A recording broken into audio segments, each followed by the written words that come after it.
Let's test this out and see if this works as intended.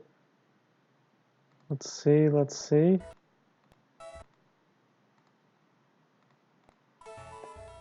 if this works. All right, guys. Welcome to Playtesting Vision Quest. My name's Pandan, and I will be playing a little bit of my own hack Vision Quest over here, just to do some playtesting, kind of show off some of the stuff we've been working on, and just try it out. It's been a while since I played it, so I figure it might be fun just to play through live and kind of commentate as I go through. Let me just copy this link to share with folks and see if anyone can hop in. Give me one sec. Let's see. I think I might have to tab out.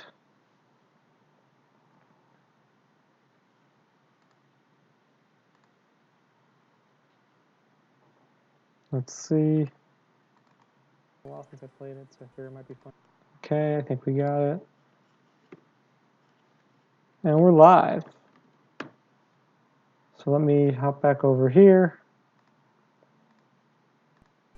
All right, and we're back in, guys. So sorry about the delay. Let's jump right in. I'm going to start a new game.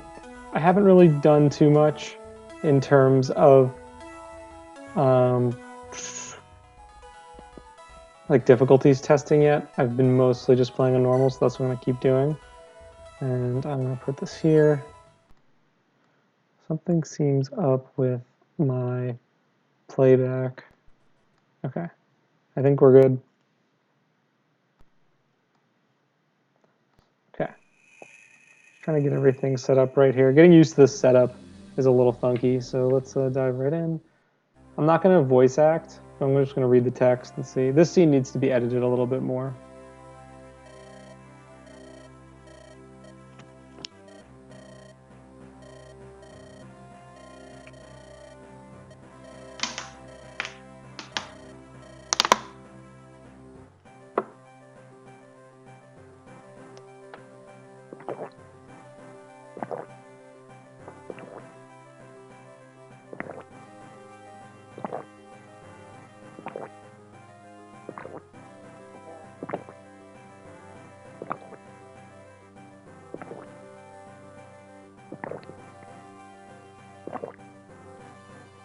Don't mind me as I casually drink water. This scene, yeah, this whole piece isn't working right now, so I'm gonna have to remove it. I'm not really sure what's going on with that scene. I think I'm having issues loading in the map that I drew, and then this like text box that goes over the map. It's a custom thing that someone made for it that I tried out, and it's not really working as well as I would have hoped. So I'm going to probably scrap that whole bit and just change this scene up just a little bit more to tighten it up.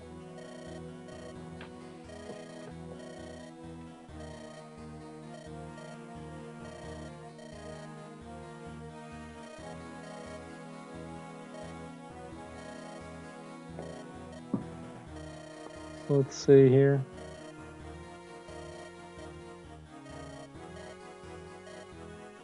Me, the ruler of Glara. Groddon's funny.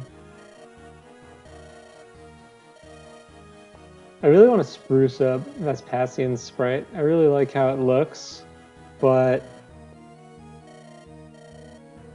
it's I don't know, it needs some work. I mean, obviously the outline's bad and it's just like a zealot's price, whatever. Hey pick, yeah, it's working. We're going. Let's see. Turns into the enemy. And then flame sword. What an intro, right guys? This is a crazy intro. Let's see. I'm getting a little bit of like a Mufasa and Scar vibe, almost like a it's like Hamlet basically. The setup. I love Shakespeare, maybe that was subconscious. There's too much at stake. Yes, there is a lot at stake for you. So our story begins in the town of Rask, named after hockey player Tuukka Rask of the Boston Bruins.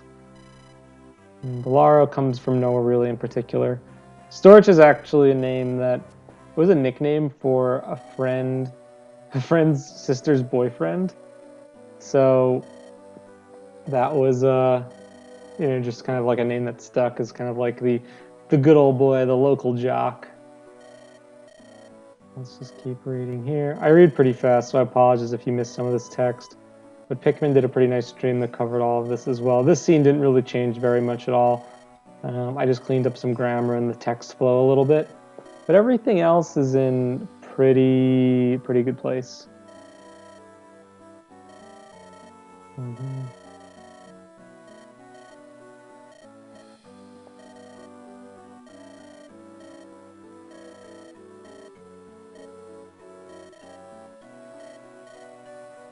Arcadie's like all down with the aristocracy. He wants. I like that.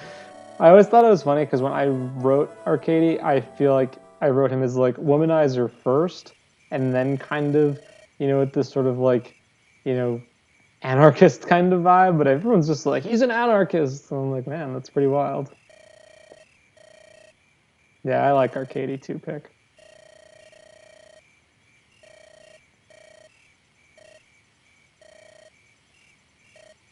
I just love all this art. This art just came out so fantastic. Every time I play this game, I'm just like in awe that I freaking made it.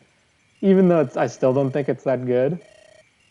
I definitely take a lot of pride in just how good it looks. I mean, I didn't really do any of the art, so I don't really owe myself any of the credit. But heck, I mean, I'm having a good time with it. Just the whole thing coming together like this, it's pretty neat. I'm so stoked to get it out.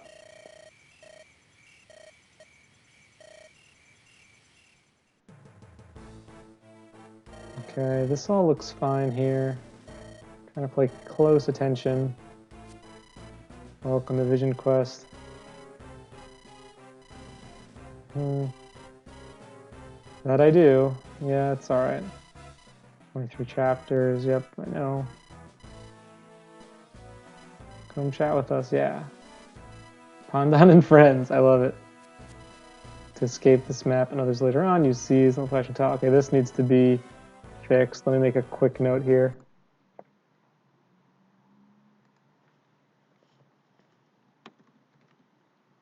Fix the explainer text for seizing to escape. Note made. Go back. Let's get all this up again. And getting up. Pick, what are you talking about? The Armor Knights. Oh, I haven't updated the Armor Knights yet. That's on my list of things to do. I haven't gotten palettes for them yet, and I'm too lazy to do them all myself right now. But I will get them updated. Are there new... Yes. Yes, thanks for downloading my hack. All right, let's jump in. It's been a while since I've done this. I decided to go back to the Ken music after deliberating with Mission Street for a bit. I just felt it fit it better.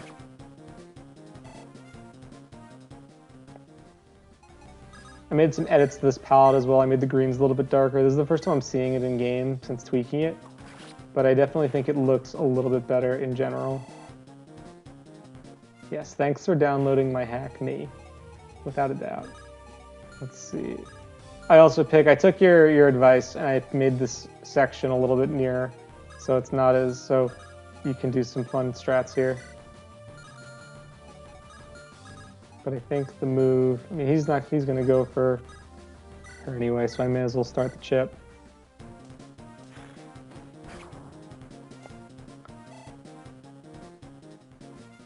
Okay. Do the talk.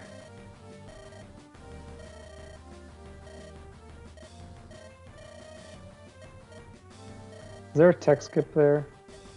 I don't think so.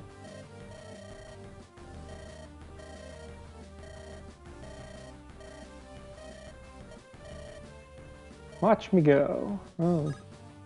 Peace out there. All right. And then Arcadie can go this way.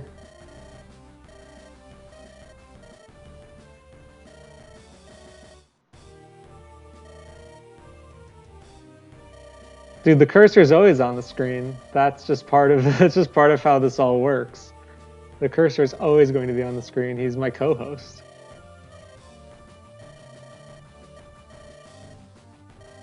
I was thinking one of the things that, so I'll say this now, and I know I've said this before, Vigalis is by and large, I think, my favorite character, and I'm super biased towards him as a result. I just love the way the art looks. I think I like the way I wrote him. I feel like it's very self-serving to talk about things that I like.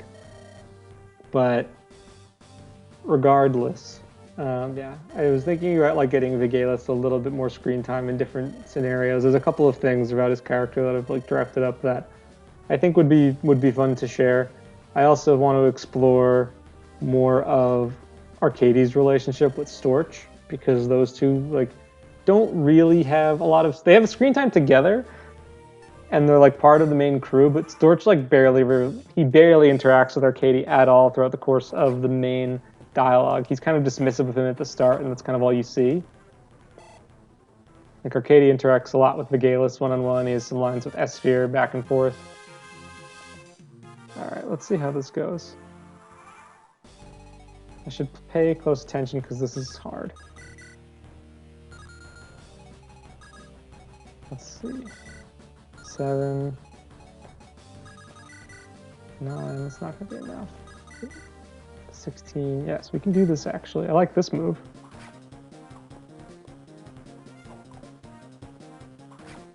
There we go. Okay. Let's see. No, because I need Lara to... Yeah, let's do this. We'll give Arcadie this one. So this is interesting now. So normally what I would have done in the old version of the map, because that guy doesn't come as soon, is I would have sent Arcadie a little bit lower through here. But now he's going to go there, which I'm curious like how that affects things, because these two usually have to come together to get, let's see, because Storch will die here, I think. Because he's going to get hit 8, no, 11. He might dodge this. Oh, Vigalis can go there, though, to block, so that's fine, actually. Does Vigalis take 3 hits? I forget. He's got 5 defense. You've got 14 attack, so that's 9. Plus another 15, that's 10, 11.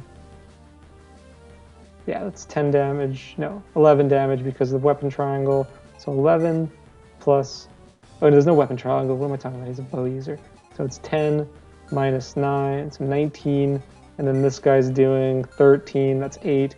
10, 9, 30, 27. That just kills him. Okay, I designed this too well. But let's see. Not really sure what else I can do here. Yeah, that's tricky. Okay, I made this harder for myself than I needed to, I think. I think Vigalis dies their pick. I'm almost positive he dies. Okay. 10. Oh, they might split the load then this way. Yeah, actually, I like this better. Let's do this. I think we're good here.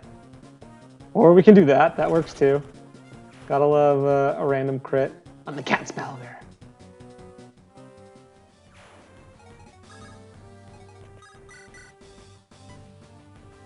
This guy's more annoying, so I'm gonna go for him first.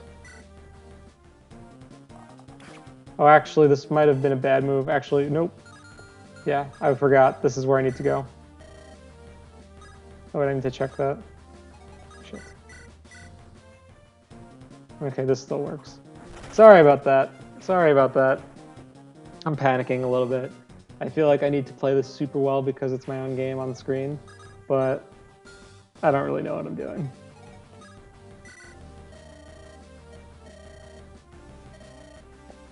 There's a lot of teal going on in this scene.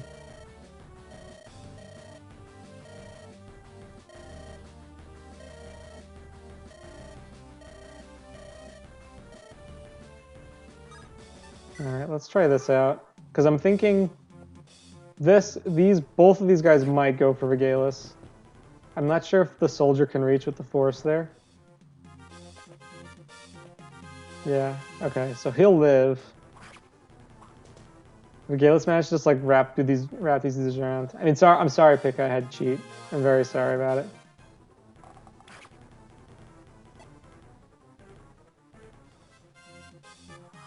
All right, other phase. There's no one. Who's on screen? That's other phase. Oh, that's funny. I think it shows Vespasian still. That shouldn't happen. I'm gonna make a note there to erase Vespasian. Vespasian from the game after cutscene. That's a note there. I thought I did that by erasing him, but I probably did it wrong.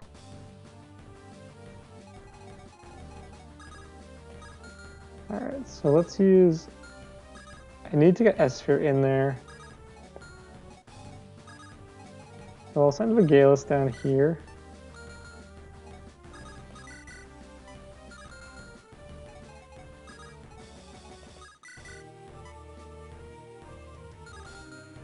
Yeah, I need to clear all the units after Loma. Stupid me. Alright, this was bad.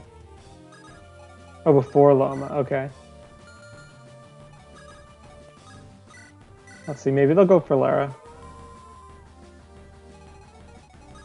I don't have a plan, so what are you going to do? I'm sending in the little girl. Okay. Let's do this, because they might be able to combine together for a kill. I'm a little bummed that he took the forest, but that's life. It's the breaks. Storage is going to heal up.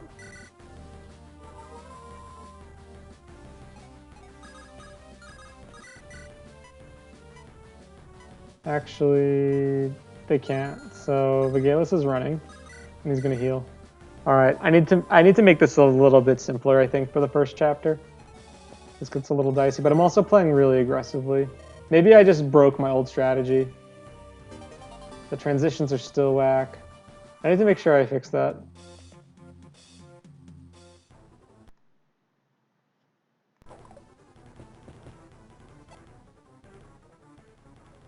Yeah, Pick, I think with the changes that I've made to the map, with the enemies, they come a little bit faster than before. So I'm not sure if I should change this back or not. I think this is a little dicey for the first chapter, but I also feel like it captures the more hectic nature. And I'm also using S here to collect houses, so maybe I'm just playing pretty suboptimally here.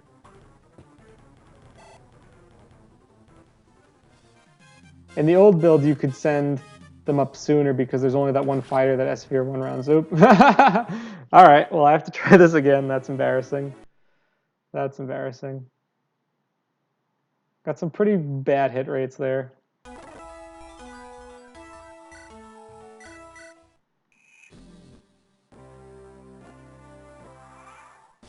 All right, let's try this again. It's clear that strat doesn't work, which is fine. I think I'll send S-Sphere up, and then we'll do this instead. Yeah, we'll send everyone else low, I think.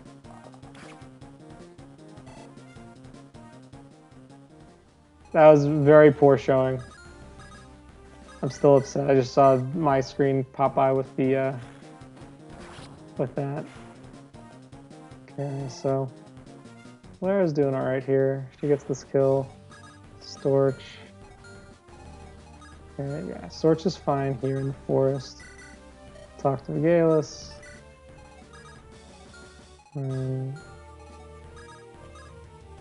Talk to Vigalis. Everyone talks to Vigalis because he's the best character.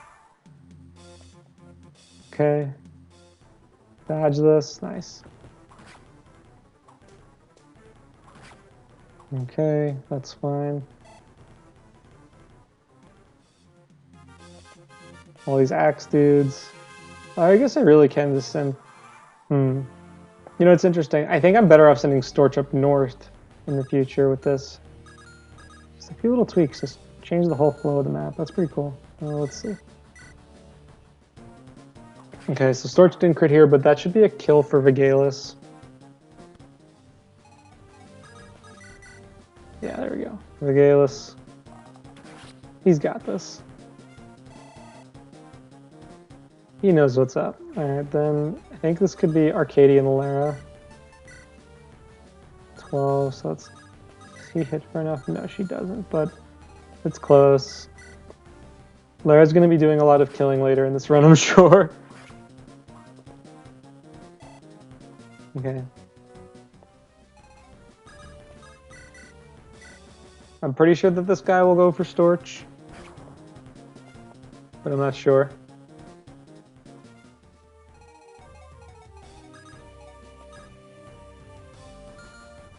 Yeah, I'll visit, because if I do the visit, then I can pass through the guy on the way out. So I'm moving some cursor stuff here. Nice dodge, yeah, because she'll kill this guy on enemy phase. Because she's S-Sphere and she's the best, and then this other guy will try and go for her, and I'll just have him tail S-Sphere.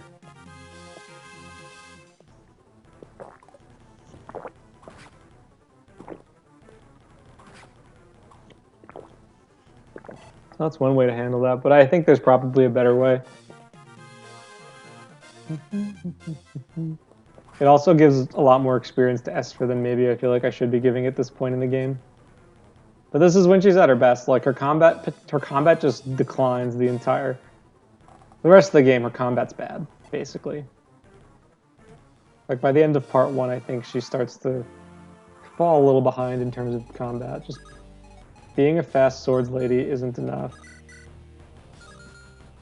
Let's see. Oh no, you can hear my drinking. That's great. Just having water. Very exciting water. All right, let's heal up here, Storchi. And then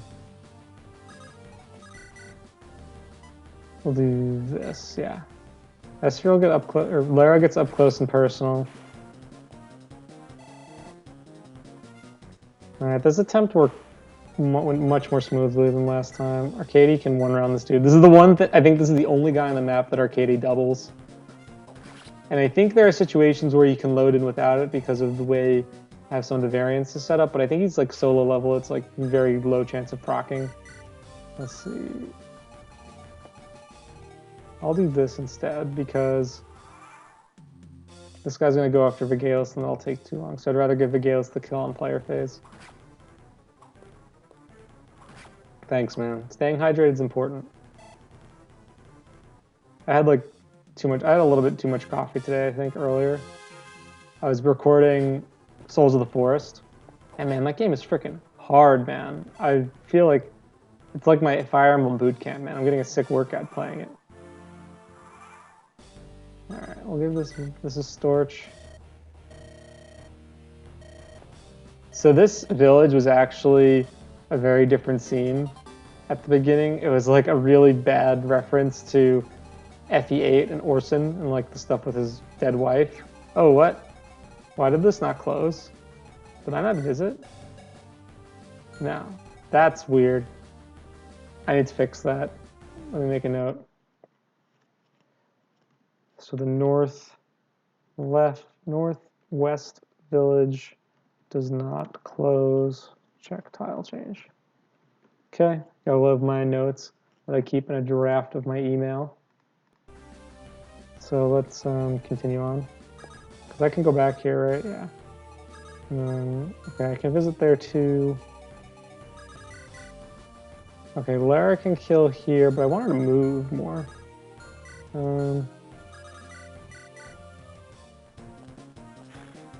You know what I think I did pick? I think I forgot to move the tile change when I changed the size of the map.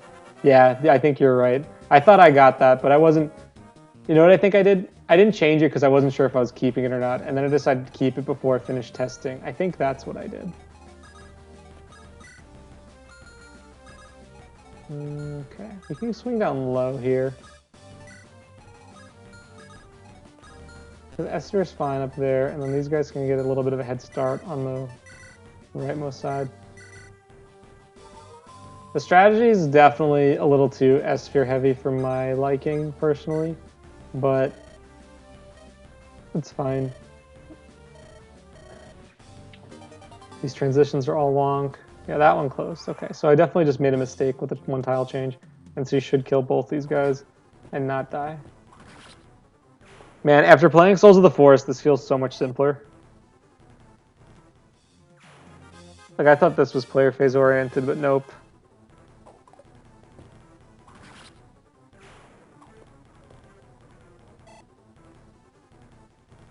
So let's see what's going on. You guys are all coming in hot right now. It's a little choky to go up this way. Something I didn't really consider. I might make an adjustment. I don't want to make this too wide because I like the idea of the knight being in the way. But I know Lara can just like shit roast on. Because no one else wants to fight this dude. Like, I don't want to get into one range with Arcady. He's not ready yet for this. Like, look at that. He'll die. He will definitely die. But if I do this, that doesn't do anything.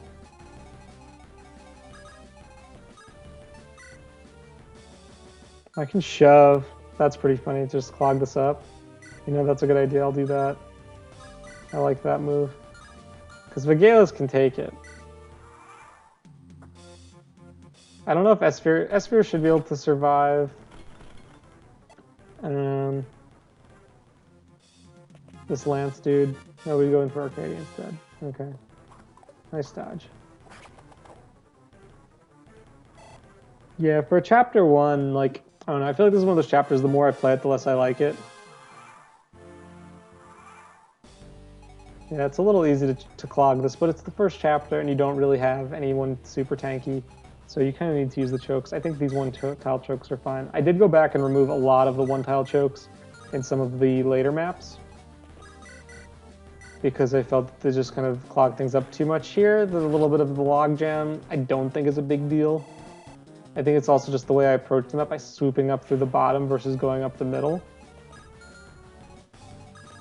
So, and the one thing I do really like about this map is that you can take multiple paths and there are multiple ways to play it and approach it. And it changes the outcome ever so slightly, because I think it's really important that your chapter 1 has some replay value to it, because it's probably going to be what people play the most. All right. Let's trade. Let's see. I'll do this instead. Okay. And then we'll heal up here. It's a little bit too... this is... I don't know. What do you guys think about this chapter? I think I have to change the flow of enemies and put fewer behind the houses there. And then shift a little bit more emphasis to this like back middle area so that I can pull them in a little bit more gradually. Because like it's a little easy to exploit here. Maybe I could put some dudes nearby, like where you actually escape. What do you guys think? How would you fix this? Because, I mean, if I did this kind of, you know, half-assed, not really thinking through it, I'm sure someone else will as well, in terms of just, let's see. Yeah, in terms of just like, I lost my train of thought there. I'm sorry, I'm a little tired now. But yeah, I went on a pretty nice walk today. Vigalis with a good level up, this is going to be his run. Yeah, pick, I know. It needs some work.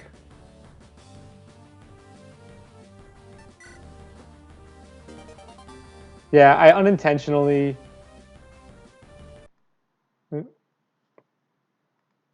cheesed the map.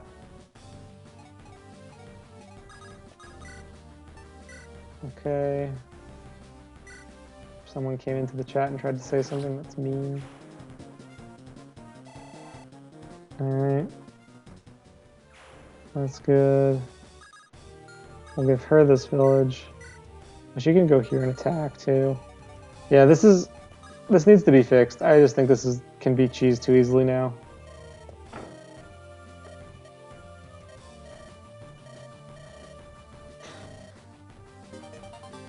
Take this dumb rock and leave me alone. And of course, Storch, our lord, pulling up the rear. Yeah, the class cards honestly pick, I haven't touched any of them at all. It's been on my list for a while as something that I need to do. Are they all available in the graphics repository? I lowered the volume on this track a bit. Let's just jam out for a sec.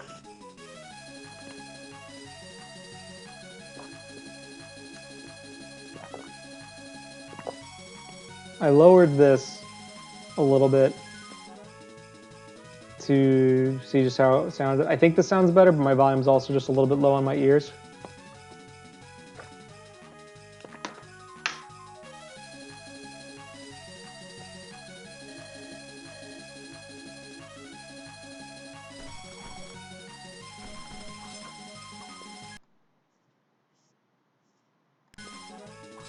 Jeez, okay.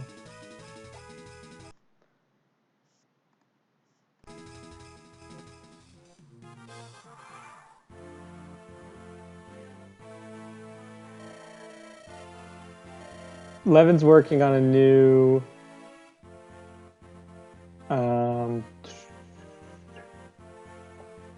he's working on a new Leslie, which I'm pretty stoked about. So she's here. I have plenty of time still, because she can pass. This is actually a bit troublesome. Let's see, what does she do here? Let's see. I'll do this. That doesn't really help anyone, but I can steal the torch. And then let's see. Okay, that's convenient. Let's go storage.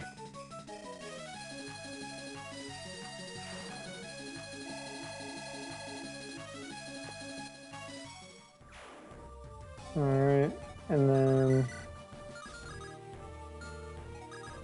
he can't really do anything. Lara can get here. Oh, I can put Lara here to attack it. Oh wait, no, I can't anymore. So if I leave this spot, then I lose it. That's silly. Let's go here.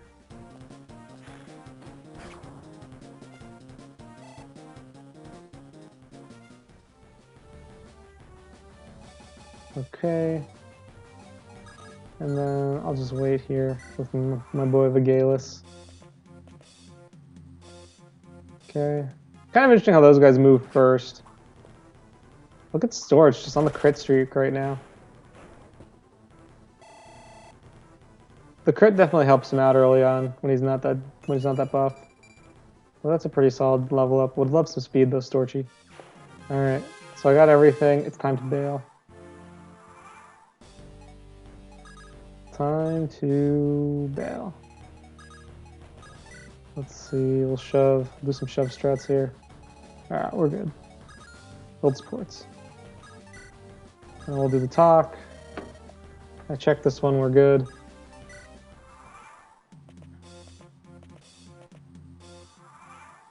And how many turns did that take? 10 turns, that's not bad for a first level up here. Yeah, I gotta change something here. I think maybe I like move this house up a tile so you only see like part of the face here, and then this part is too wide.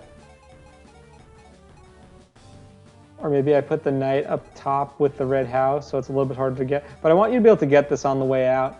But actually this kind of incentivizes you to go to the high path. So I think what I'll do is I will move the red house to the top. No, but then is it okay just to show like the front of the red house here? Will the people like frown upon that? Is that just poor map design? I don't know. Because I don't want to make the map any bigger to accommodate it.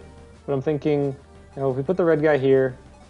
No, actually, yeah, we'll put the red house here, the face, 2 spaces, knight with no house. What do you guys think? Do you think that could work? I'm thinking that might be the best option here. All right, let's go seize it up. I wasn't gonna bother fighting Leslie's goons. Okay, cool. Thank you, Pick, for your endorsement. I'm gonna make a note to do that if it makes sense. But yeah, dude, that's how I feel. It's a red house. Like, it's hard to ignore.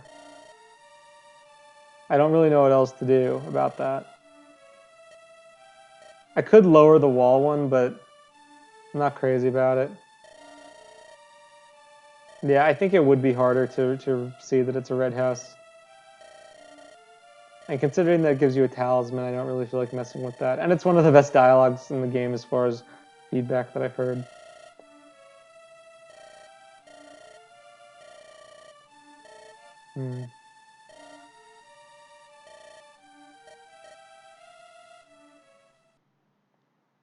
Okay, so that was chapter 1-1, a forced hand. Okay, I feel pretty good about that. Pacing felt fine, I would say. But we'll see. Yeah, the open door, I think, would help quite a bit. I'm going to make a note here before we start. Let's see. Northeast Village swap.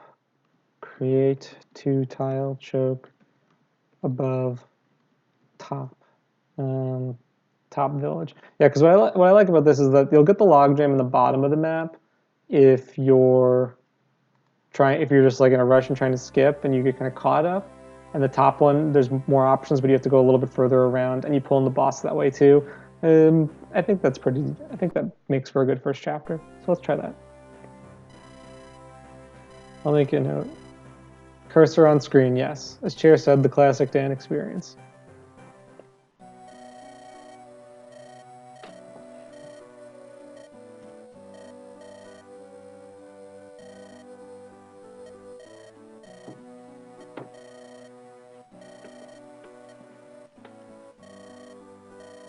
Don't think that was a tech skip with Vigalis.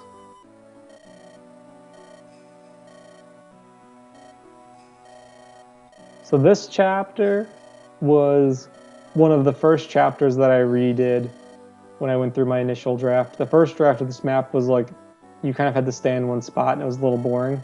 And there was a lot of walking and there was a lot of terrain. I really like how this one came out.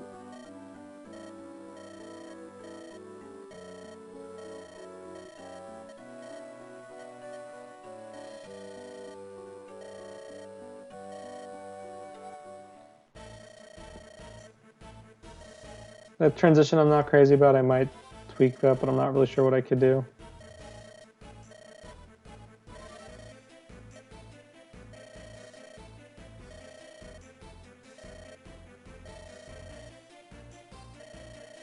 This text box breaks still. Okay, let me fix that.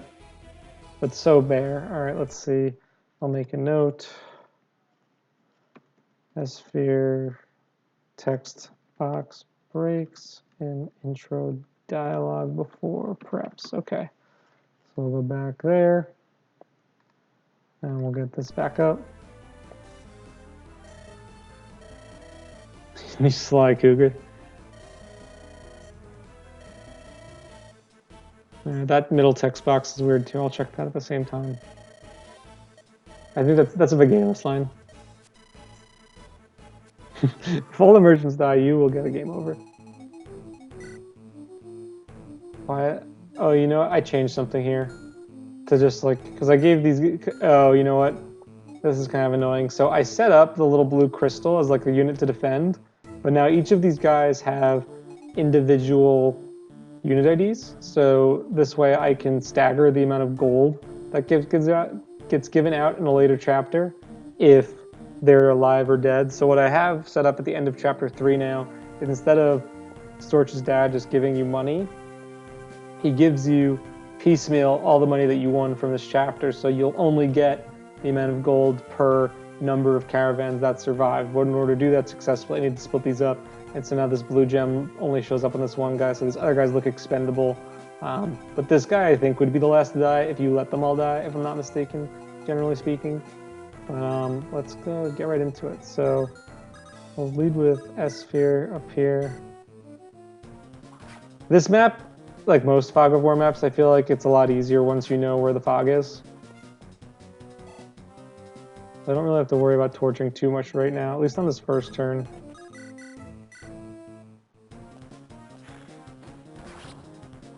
I like sending Arcadia up with Lara and S-Sphere. Ooh, why is he not going as far? Yeah, I like him up here because he gives the Demoiselle bonus or whatever.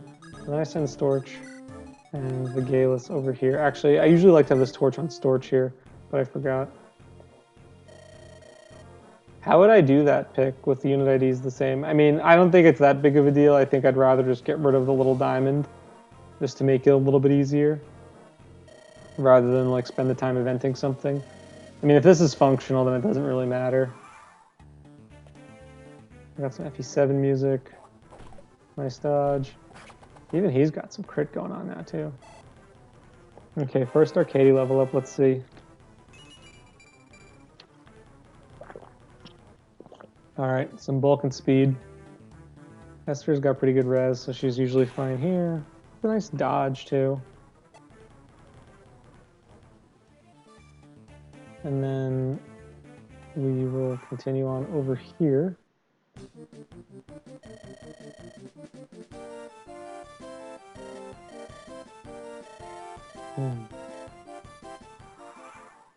But pick, if those are the tents were based on death quotes. And so those are all individual units versus just one blanket guy. Let's see. Jeez, okay. Not having the torch here kind of sucks. But I think, yeah, that's the cutoff point right there. So she might be in trouble. That's my own fault for not respecting the torch. But yeah, pick the tents. They were individual and individual units anyway. So the diamonds wouldn't have worked on them.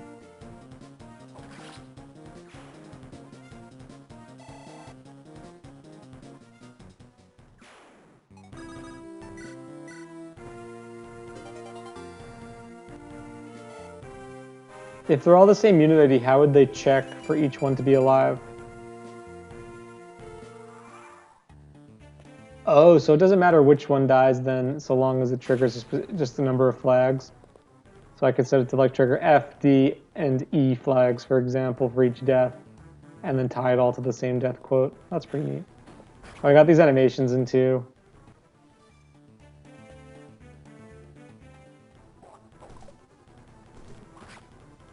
I'll look into that one pick.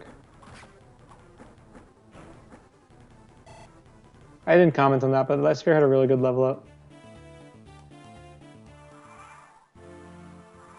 Yeah, the counter is something I still need to figure out how to use precisely.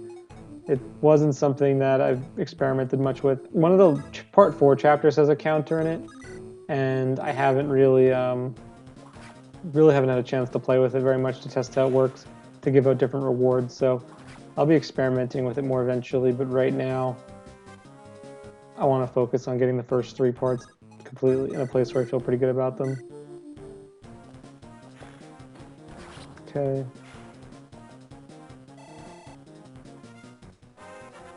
Let's see, Lara, level 3. Okay, some speed on her. Not leveled up magic yet, which is always problematic.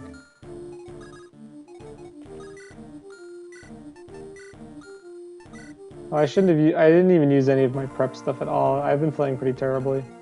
I usually just dump everything on this torch.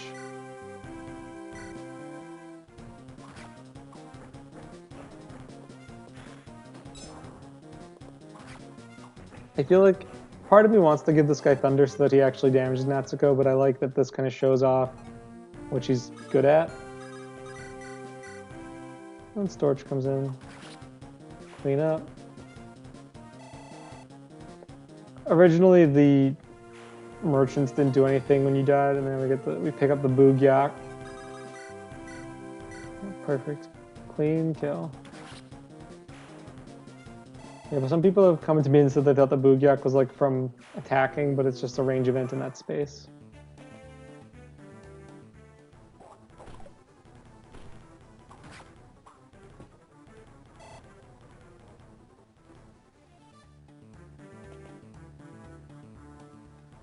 Brigands in the fog were scary. Okay. I nerfed hand axes and javelins a little bit more. I made them just a touch heavier than they were, just so, because I noticed that a lot of the characters in this game have pretty high con. And so I had to beef up the con on the axes, or the weight on the hand axes a little bit, as well as the javelins, just to make them a little bit lower incentive.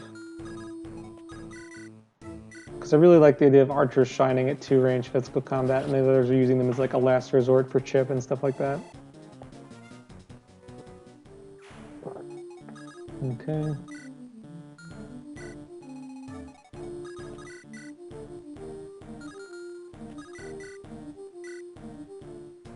I'm gonna regale us over here. I'm worried about the longbow guy coming in, because I don't see him. But I know he's there. Yeah, let's do this. Natty Ice, Natsuko. Natsuko is another late add to the game. before like the first release, I didn't have a Pegasus Knight at all, and I realized this, and I was like, yeah, they can go 8 chapters without a flyer. And then I realized, it's way more fun if there is a flying unit available early on. There's just like it just opens up so many strats, and giving you a Pegasus Knight that starts out like kind of frail and quick, so she's like kind of fun to use but not super overbearing. And a little bit of that flexibility helps out a lot. From the fog, the longbow.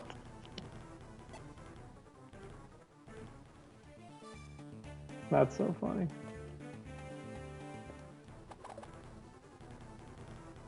Okay. Esther's gonna move on, so I'm gonna leave Lara there, I think.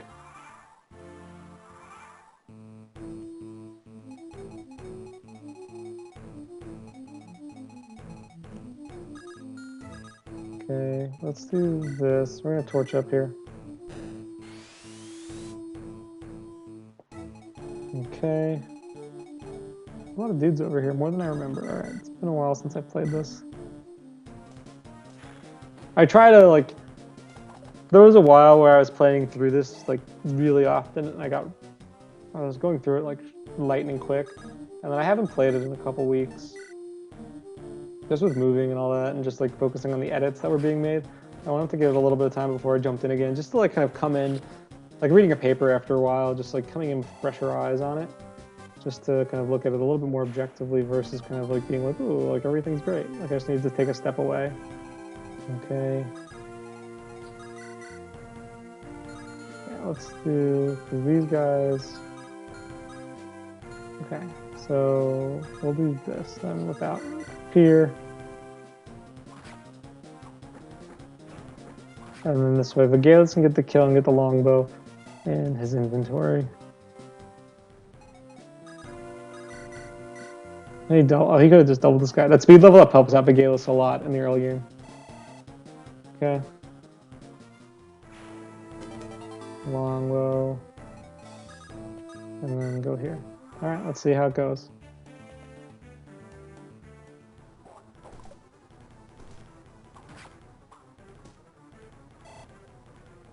One of the things I realized is that this game is a little more RNG heavy than I like to admit it is. The storage gets some speed.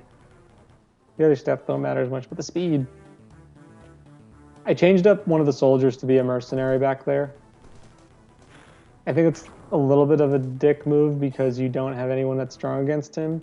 But at the same time, I felt like this chapter could be a little easy without something more difficult. He's only got like an iron sword too. Like he's not the most threatening enemy in the world, but you have no real good counter against him besides like attacking from range. Okay. Lara's getting close here.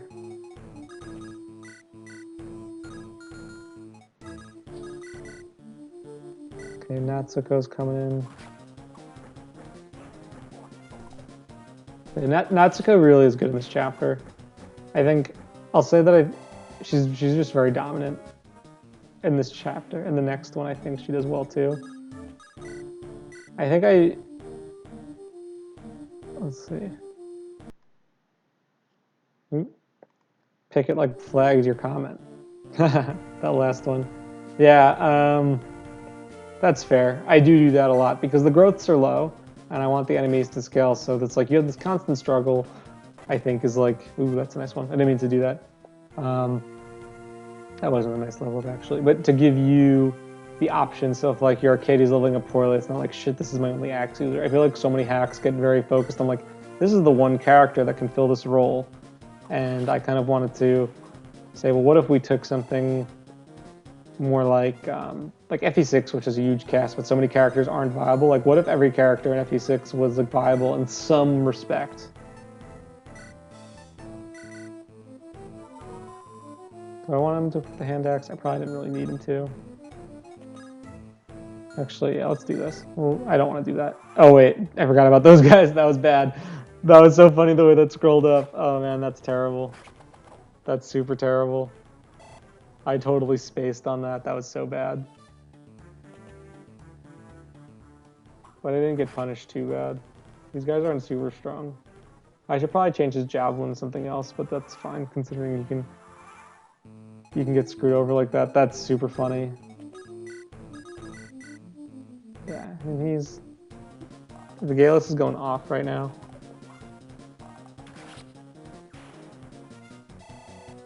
Yeah, Pick, I'm with you on that. FE6 just floods you with so many units. The problem with those games, though, is that there's so many units that you never really want to use. Like, in what circumstances, like unless you're, like, just, like, one of those people who's really into the game and just want to play, like, as many different variants of, versions of it. Oh, God, this guy's tough.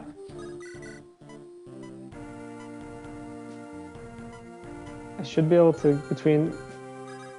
Oh, she can go here. Okay, this is fine. Because Esir can do this. And then Natsuko can swoop in. Or not. Esir can get this kill. That's fine, too. And then Natsuko can come in. Yeah, this is fine.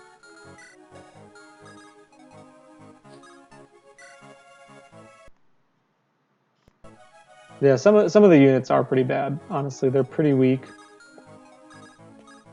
So, like, if they're just competent enough, then it's worth choosing. Like, I even struggle too. Like, when I'm playing, like, do I stick with some of these units do I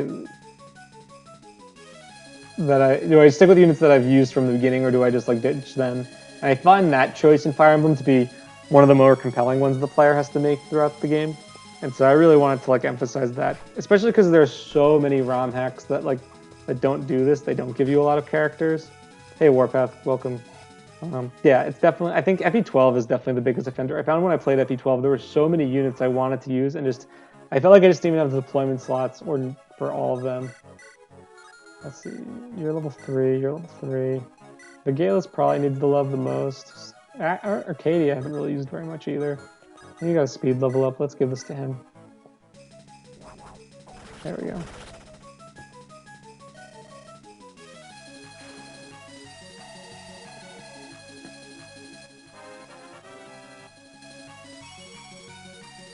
Nice one. That's a good level up for him.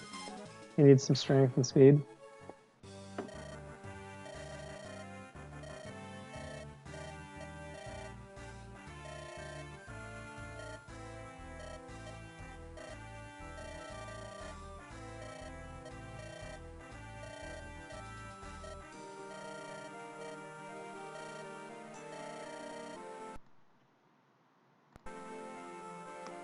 I know, I'm neglecting Arcadia, but you'll like that I gave him a kill.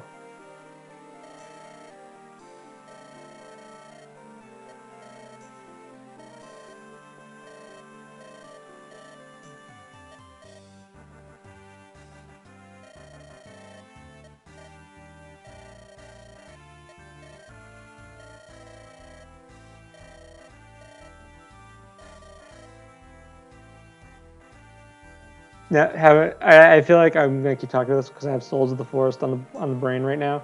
I have this dynamic. I'm just getting like Raquel and Beryl flashbacks.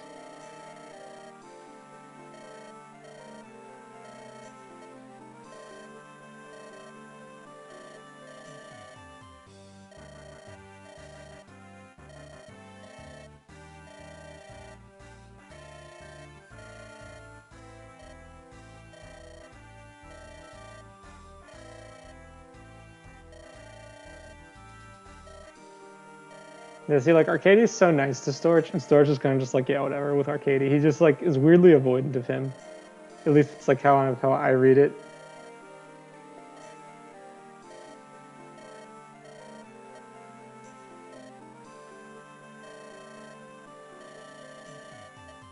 Yeah, see, Storch just like freaking zinger right there on my boy Arcadie. But he and Vigalis have like a deep bromance, I feel. God, I love this art.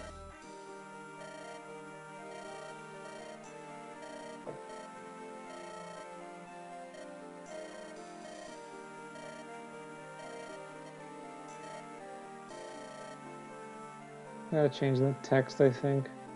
Yeah, I'm gonna change that real quick. Hang on a sec. Making a note. Let's see, text break. And S-Sphere, Natsuko, end event. Okay. Let's get back to it.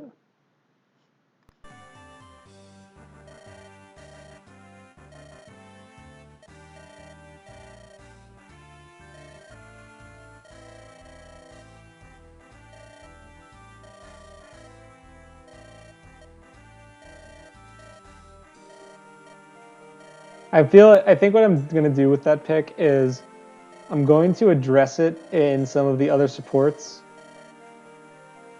I think I've been kicking around ideas for like some of the early characters and like what I want to be in their supports and what I put in the main game, because I mean, really, like your core group that starts with you is kind of, they get a lot of screen time, and so I feel like there should be a little bit more payoff for them being there.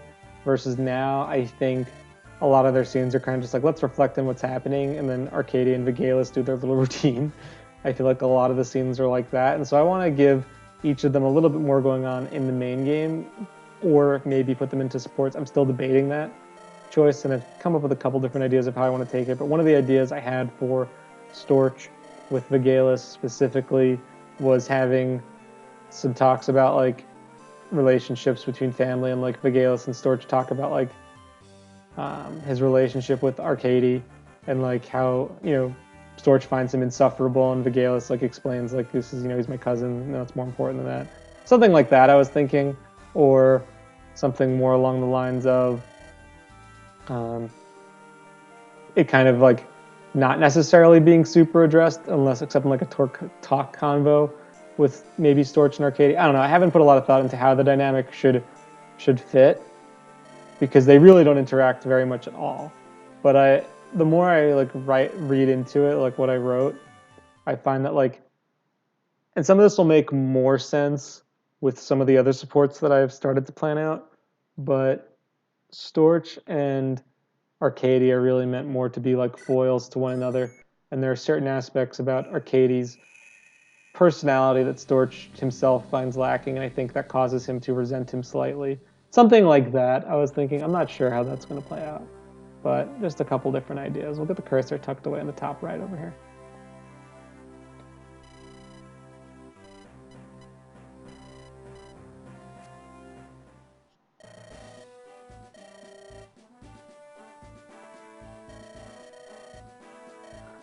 Yeah, Warpath, I agree with you. Fitting in the one-on-one conversations is super difficult, especially when like you don't want the game to be a novel. And I feel like I'm on the text-heavy side, especially towards like the mid and late game, just because there's so much to tie together that I set up, and I kind of backloaded a lot of the payoff, for better or for worse. And I might streamline some of that a little bit, but right now it definitely feels a little bit more like the text is just dense. But I like characterization, and I like reading the text. Especially because I think like otherwise, like, I don't know, I feel like I like to think that this is a character-driven story. I don't think this game is like, there's plot, but there's not too much plot. It's really much more about the characters and their interactions. I think Storch's arc will be fun to finish up and show off. The other character, Waluyo, who you get in part 3, I think he kind of provides like an interesting foil to Storch as well. Titus is, of course, I think, you know, just kind of different. I don't know, it's like just different from most other protagonists you get. So I think that that could be interesting. I don't know. I'm excited to show it all off. Okay. Now to use my items that I neglected. I'll just give everything to Storch. Storch needs it. Storch is getting used, like, most definitely.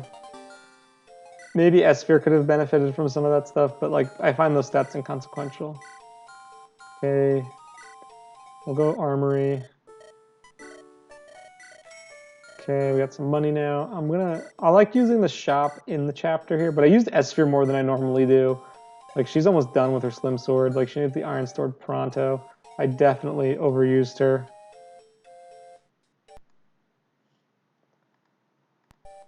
Let's see. Gotta trade some of this stuff around here. The Galus needs one. Arcade, you can hold on to that pure water for now. You have the least res out of everyone.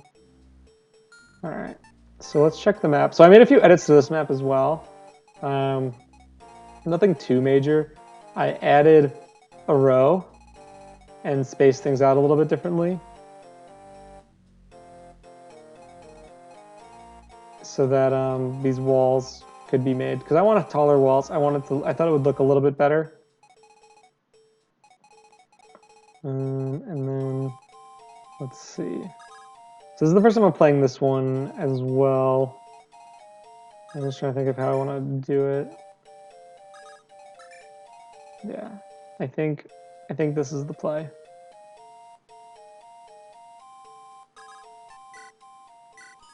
So because of that, and the changing of the placement also changes things up. I'll show you guys what I normally would do and see if that works here. I'm just looking at the comments now. Yeah.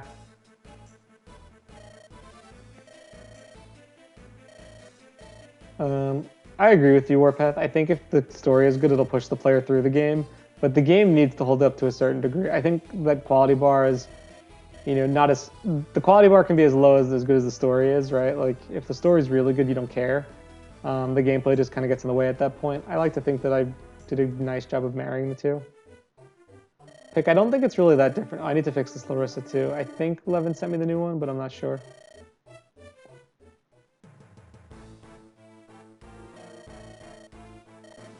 It really isn't that different, Pick. It just looks a little bit wider. I mean, I guess the biggest change is that this is here. I got rid of the one tile choke there because it was a bit of a jam. This is a little bit narrower now because this wall has been raised up a bit.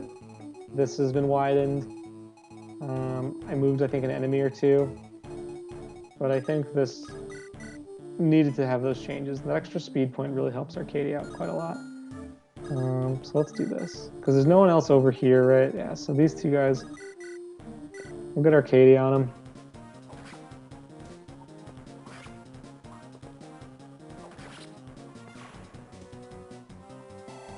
Don't worry, once you get an S-rank bow, the Boogyak will be helpful. Yeah, I agree. The map does look quite a bit different. TBD on how different it feels.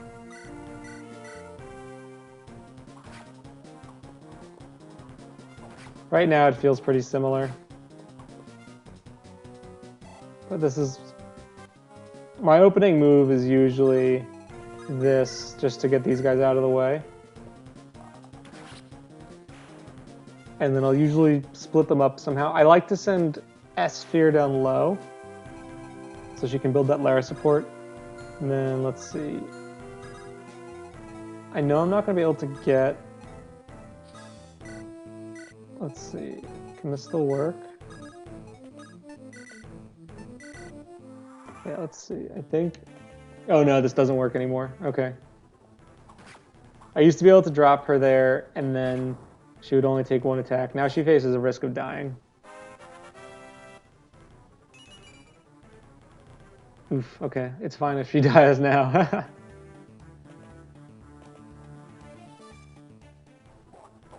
Yep. Okay, that's fine. Good, so I fixed that. Because that was kind of an easy exploit, so you can't just rescue drop them over to try and get Marlin on like turn 2.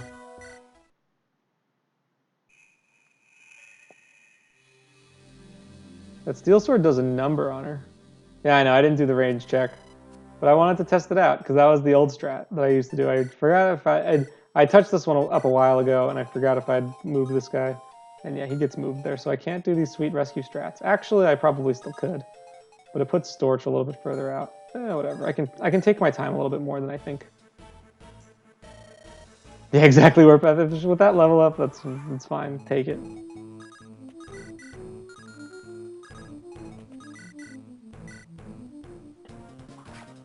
We'll do this again.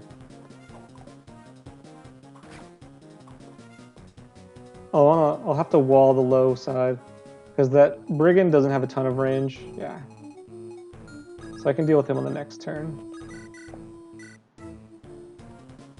I think he procced an extra point of HP. That was almost not a kill. I forget how the loading works for those for enemies with variants. Like, does it, if I reset every time, will it be different kind of thing? I forget how that works in this game. Or if it's predetermined the first load you have.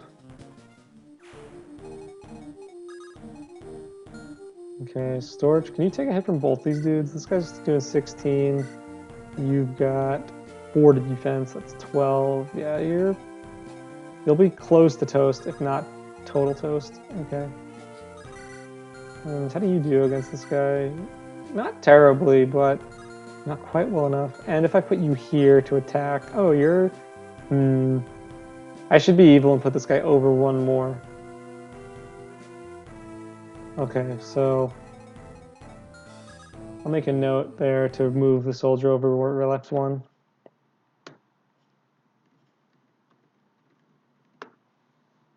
Because I like that idea, because that's just mean. It prevents you from doing this nifty little thing, because now she can attack pretty safely.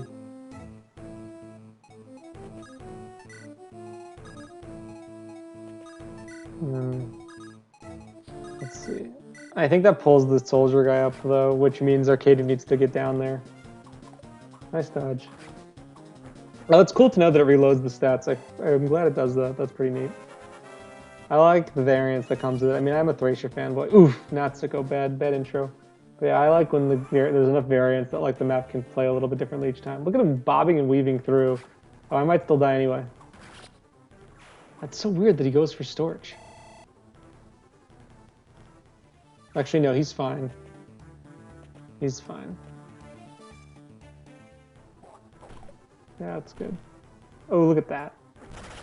Look at that. Storchy boy.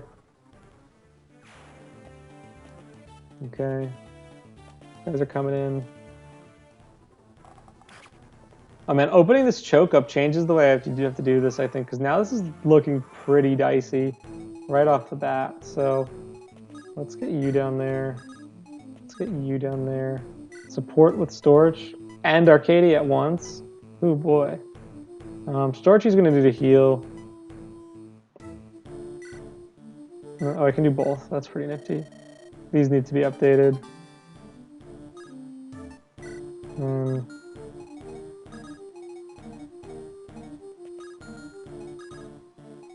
Can you take a hit? I don't know if he can take a hit. I need to recruit Larissa, though.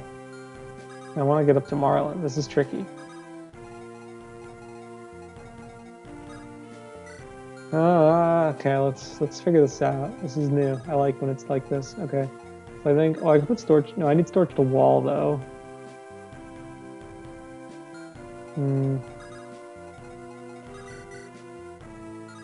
I don't think that she'll be able to kill this bow dude. 8, 16. 16, and then we can do this. Okay. Look at that. 16 hit on kill. Dude, that dude does mega damage to Lara. Holy heckarino.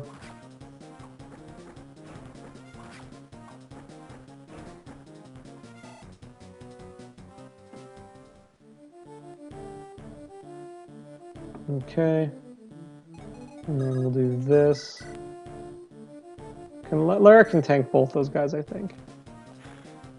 If need be. But oh no, Larissa there, so that's fine.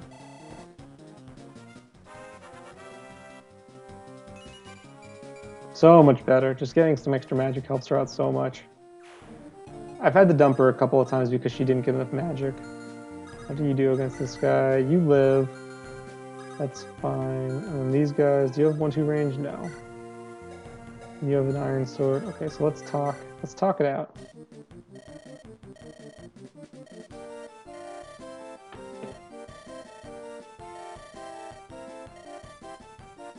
Tragic backstory. Alright. Yeah, let's do... Yeah, because I don't want storage fighting these other guys, so let's do this. Larissa's immediately seeing her strengths. She is an armor knight. Look at that dodge, too. True tanks. Okay. And then S-Sphere is going to go down here. Alright. So the other way I could have handled it, I could have moved everyone in and then tried to wall off those other guys and deal with them on enemy phase, but it's so much... I feel like you can get rid of them all on player phase. There's really not much reason to do that strat.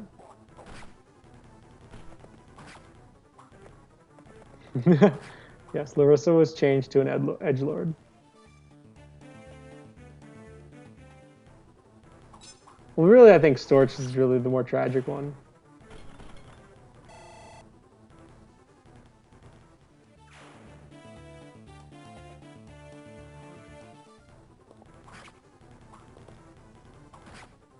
I think I feel very self-serving again talking about this, but I feel like I did a nice job of not making Storch too edgy. Look at Marlin with this FE7 attack music. All right, so we handled that guy pretty deftly. Now let's. I'm gonna recruit him with Storch. Let me see how these look. You can talk to him. Marlin can talk to Storch. Lara can still talk to Storch. Or to Marlin too, which is nifty. 14, 10. Okay, let's do this. Actually, Natsuko probably could have doubled and beaten him, but that's fine. You need to go to the store. We'll talk first, though.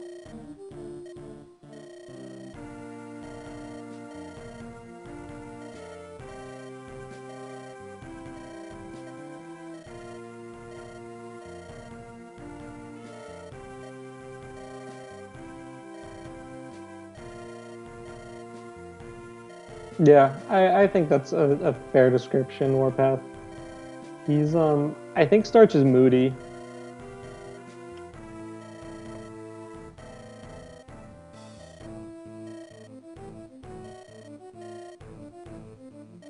Kitazawa's the best, dude. Oh man, yeah, he's really the only edgy character we have. Let's see.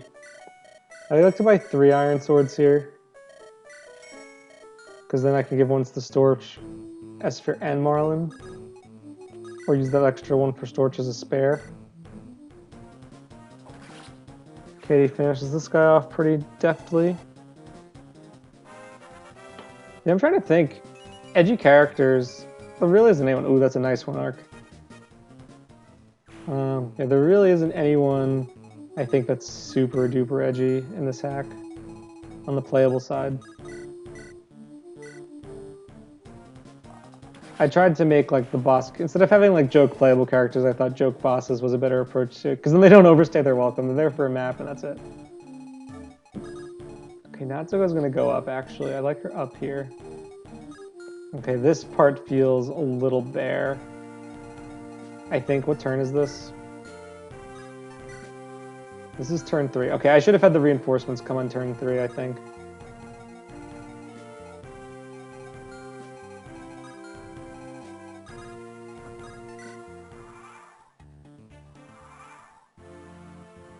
Yeah, so these guys come in on turn 4 now, and I think that's just a turn too late. I'm gonna make a change. I mean, what do you guys think? I mean, I also am biased because I am playing this pretty quickly. Yeah, I think turn 4 is too late. Okay. Now then, I think because this map's bigger, he's like a little bit further away.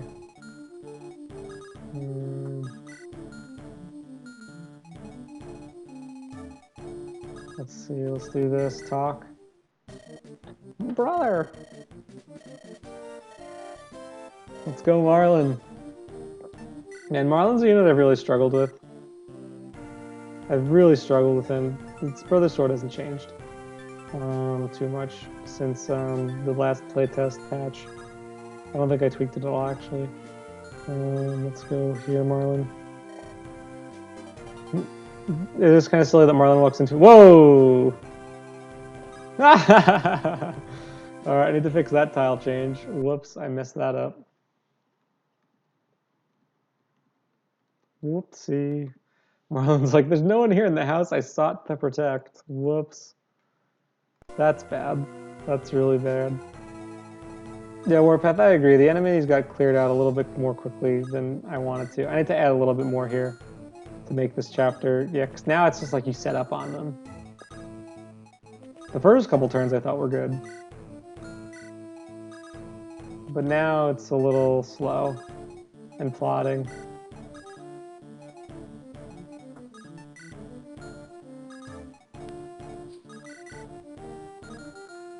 And then she'll buy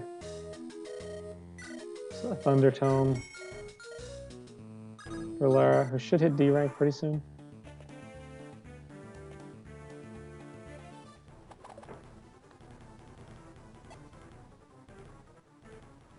Yeah, I'm not crazy with the changes, honestly. I might go back to the old version. But I think the map aesthetically looks better. Do you guys agree?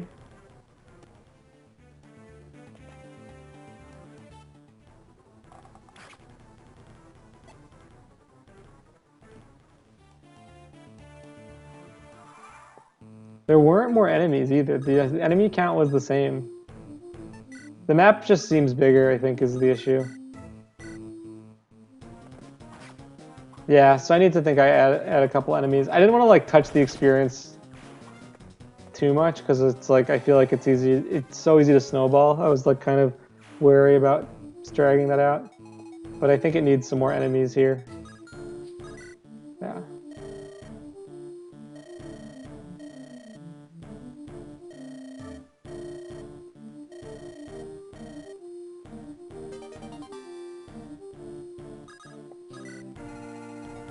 What's weird about this wall? Oh. Yeah, I get what you mean. Do you think... How do you do the, like, tall walls there, though? I think it looks awkward because they end on the same axis. Or the same, yeah, you know what I mean? Like, they're both ending at the same point. Not really sure how you show height horizontally besides the shading. Yeah, this I might scrap the changes, honestly, and go back to the old version. I did not enjoy this nearly as much. This was not, I don't think these edits were really that helpful.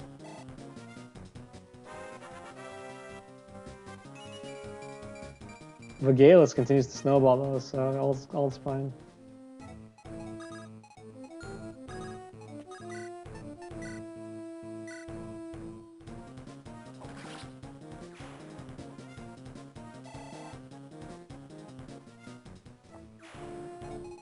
Okay.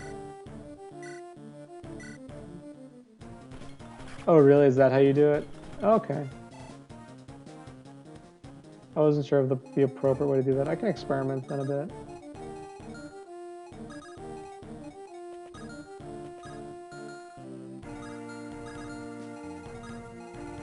The sphere can deal with this guy in any phase with the Iron Sword. Okay.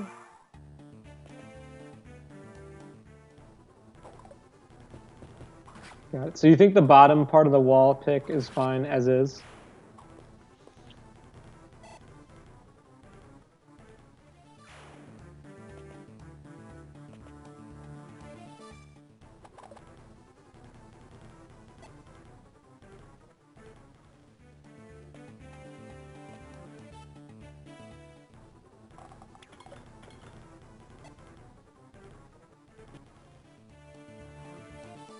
Okay.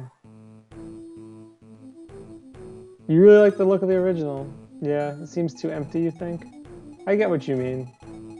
This could probably be shortened one, this path here. Yeah, I think I might go back to that. Thankfully I didn't make too many changes. I felt like that this map was one that I hadn't edited at all since I started the project. I was one of the chapters that hasn't changed, probably the oldest chapter in the hack, honestly. At this point, that hasn't been tweaked from its original state. And that's just in general, like I haven't changed like a single thing. I kind of just got this one right the first time. But I felt it was due for a little bit of a facelift, and I thought the walls looked a little off with the stairs there. But if you're saying it looks better this way, then, or looks worse this way, then that's good feedback. That's really good feedback. I thought the bigger walls would look better, but I guess because it's more barren, it's less necessary.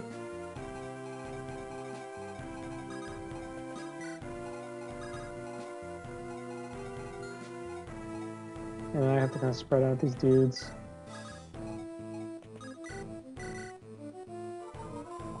Yeah. Okay, this one, I'm gonna change this one up. I'll make a note after we finish this. And I'll make another save over so I can go replay this one quickly.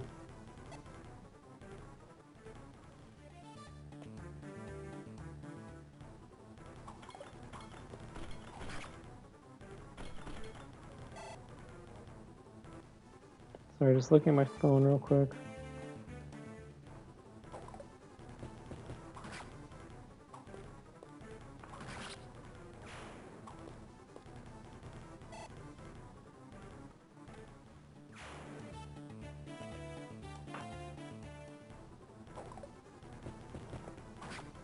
Yeah, no, you're definitely right on that warpath. This is not a particularly ambitious chapter at all. This is a pretty straightforward go defeat the boss in a town, which I think is fine. I feel like you kind of need those.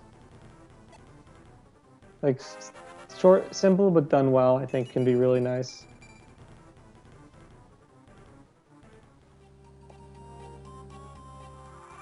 But now this map feels like a little bit backloaded with these reinforcements.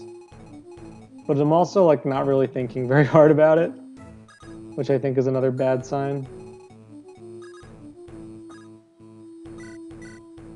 Yeah, let's this game's kind of easy to you hard counter this map, honestly.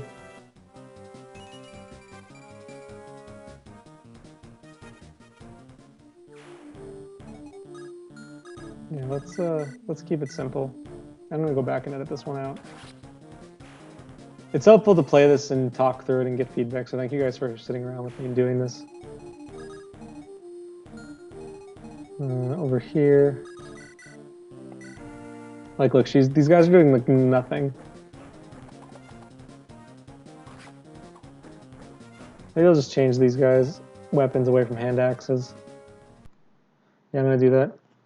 Change back, well first change back to original, change bandit, reinforcement, inventory to 1 range axe. We'll see what I feel like doing here when the time comes.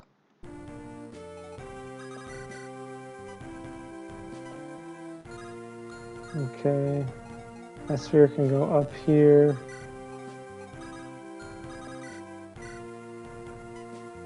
Let's get this guy out of here. Little, I don't mind using the brother sword here.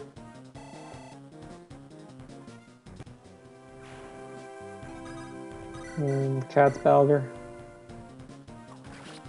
Who has the steel sword? Usually I give that to Storch here, because he's the best builder of the steel sword that you have, at least right now. Okay, I gotta make sure I get this village first before I engage in hand-to-hand combat with this dude. Knowing okay, he'll crit, so I'm gonna wait. Okay. Ursula's fine here. I'll have a Galus visit the village. I find it funny that I usually, like, even though in-game Vigalis and Larissa, like, don't like each other, or rather Vigalis doesn't really like Larissa, I find that I always end up pairing them together, just like missions they go on. They're just pals. They're just on the field pals. Okay. Visit.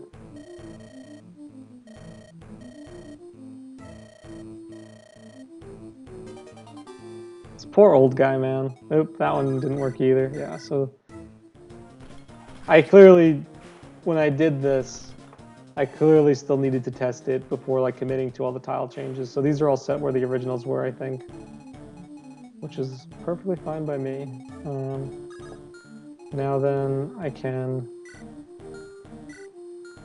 let's give this kill to Marlin. Marlin's one of those units I think I've only used him through the end once, and I feel like I had to baby him a lot at this part in the game. And not like baby him because he's bad, but just like give him a lot of kills because he's underleveled, and the game like starts to ramp up. Like Marlin's window for being useful is kind of small, or at least like extremely useful. Like I think he's serviceable, but he just gets outclassed by other options later on. And I'm fine with that, personally. That's nice, Lara. That was nice. Build file version? Oh, man. We'll see. I have to finish this one first. I have so many projects I want to do.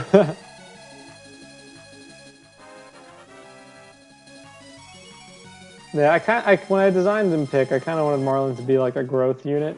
I feel like people like leveling up units from level 1, even though, you know, it's a little bit later. Like even in chapter 3, like level 1 is like kind of far behind at this point. So, I don't know. I feel like I was a little too harsh on the Cavs in general, but I kind of like his role now where he's kind of just like a mounted brave sword for this early part of the game. I don't know. I'll see about it. I feel like he might be due for a small buff, whether it's like level 2 and then like an extra thing. But I like he's young and he's supposed to be like untested in battle, so he should be level 1 thematically. But regardless, I don't know. I think something needs to be done to make Marlin just a touch stronger.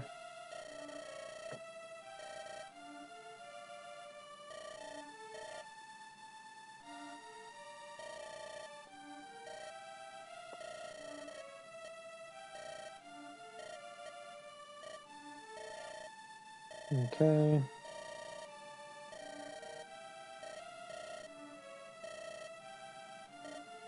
Yeah, Pick, the way you've used Marlin, you've just been feeding him a lot of kills.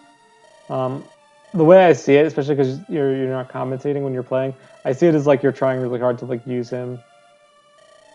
Yeah, I don't know.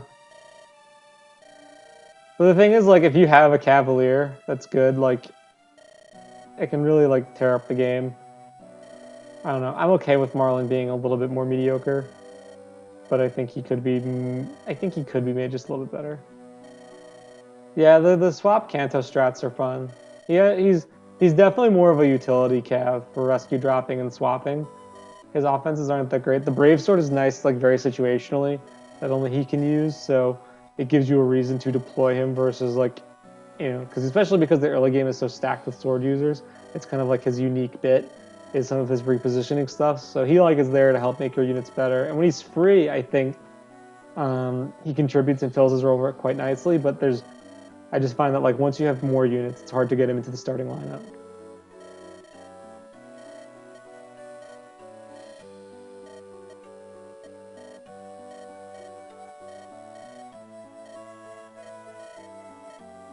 Storch is dead. Most requested character to be made playable, him and Owen. Larissa's dead. Secret characters, maybe? We'll see. It'll bring the total up to 50.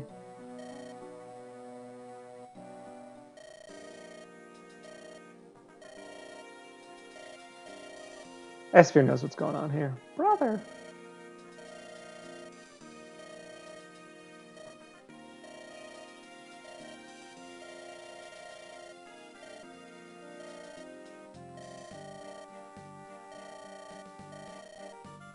I like the way the music came out with this scene, kind of just like starting this new journey together, leaving the den, brothers side by side.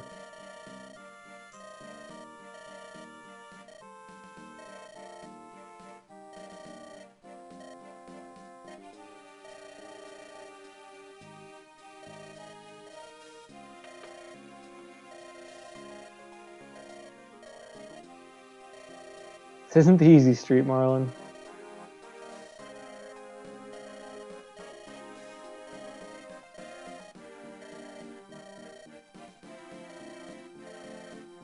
Yeah, Warpath, I was just thinking before you messaged that this is a very seven sibling scene.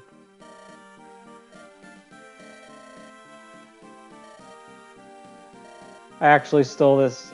It's funny that Chapter 3, Marlon gets introduced. He's the younger brother. I think it's Chapter 3 in Seven Siblings where you get Will, right? If it was Chapter 2 or 3, I don't remember. Just emphasis on the younger brothers here. Early game bros.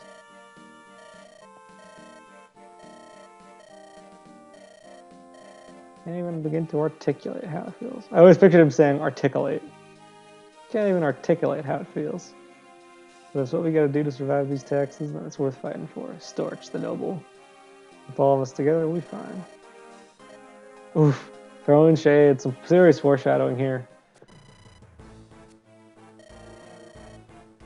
This is one of the new scenes, but Pick, you've seen this.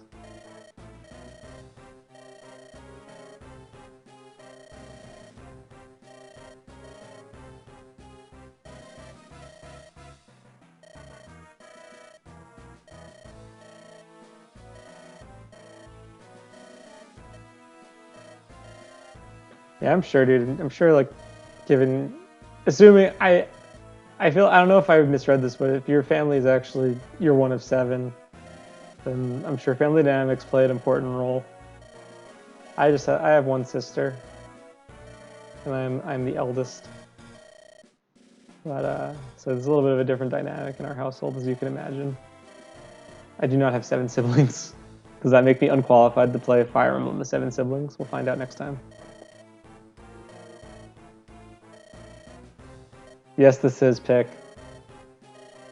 There's some wine and cheese with evil music going on.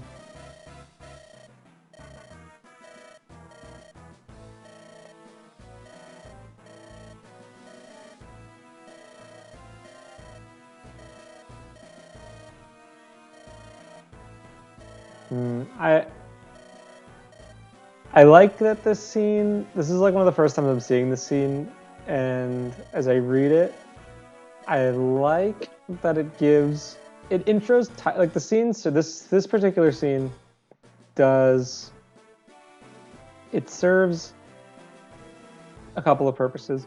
One, I wanted to get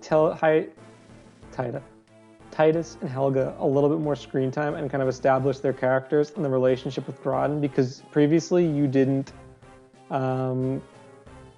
see Titus and Groddon interact at all directly before Titus joined you later on. So I wanted to remedy that with this scene. I also wanted to establish 2 other dynamics. Specifically, Helga and Leslie have some history, which I won't go into. It's in a boss conversation that they have. And then I think will get expanded upon in some of Helga's supports, her relationship with Leslie. I'm going to write a support for her and Zoya at some point.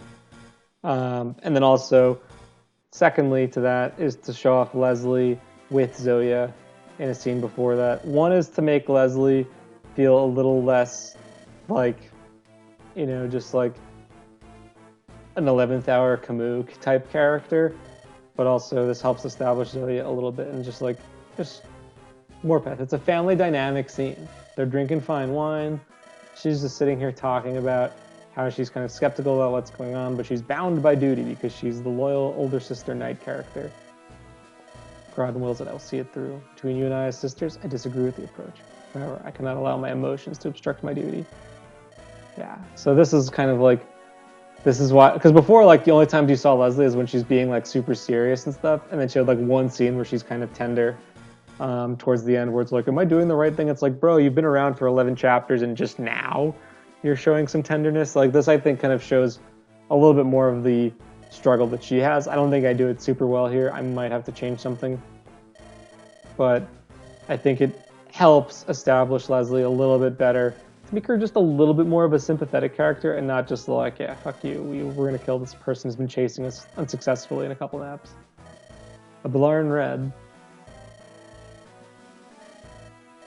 A rare Manchego cheese. Manchego is my favorite cheese, spoiler alert. And the description text I think I took from Wikipedia. Yes, Leslie also has great taste in cheese and wine, which is another reason why it's hard. This is how I get sympathy. She has great taste. She's a great curator of wines and cheeses. How could we go and kill her?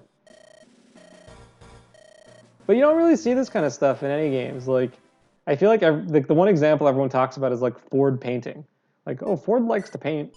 And then it's like, that's like the only, Lowen likes to cook, Oscar likes to cook.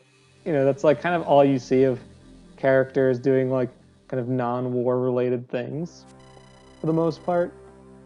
But I don't know, man. I want the cheese and wine. Maybe I can change the music, but I kind of like this music with that scene, honestly. Let's see. Transition's a little wonky there. This music feels a little loud. I don't know if it's just the nature of the tones that I picked for this. This is a track I haven't really edited very much in a while.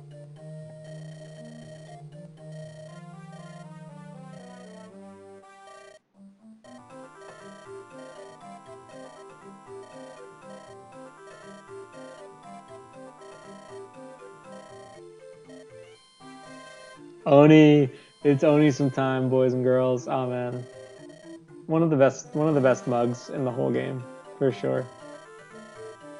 I'd suggest you leave, or you don't have a choice. Pirates?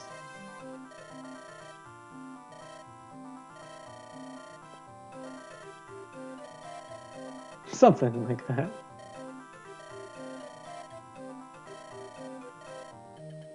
I like this part. Dude, Onisim's hard as fuck. And then Marlon's just like, oh, like this dude's really freaking intense. I don't get it. Okay, whatever. Sure, he's helping us. He's a nice priestly man. All right, let's do some strats here. I'm gonna take a bathroom break, and I think I might have to make a phone call in a minute. So I'm gonna do the preps real quick, and then I'm gonna leave the stream running. But I'm going to just take a short break to use the bathroom, make a phone call. So I'll probably be back in like 10 to 20 minutes once I get this set up. I like Natsuko Armor Slayer. And then S-Spheres, she's got to clear up her inventory a little bit, so we're going to give Marlon. And then, who got the Steel Sword?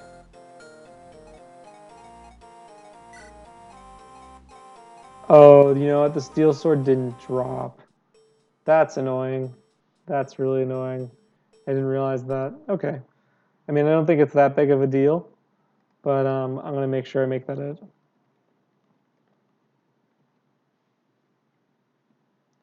Okay.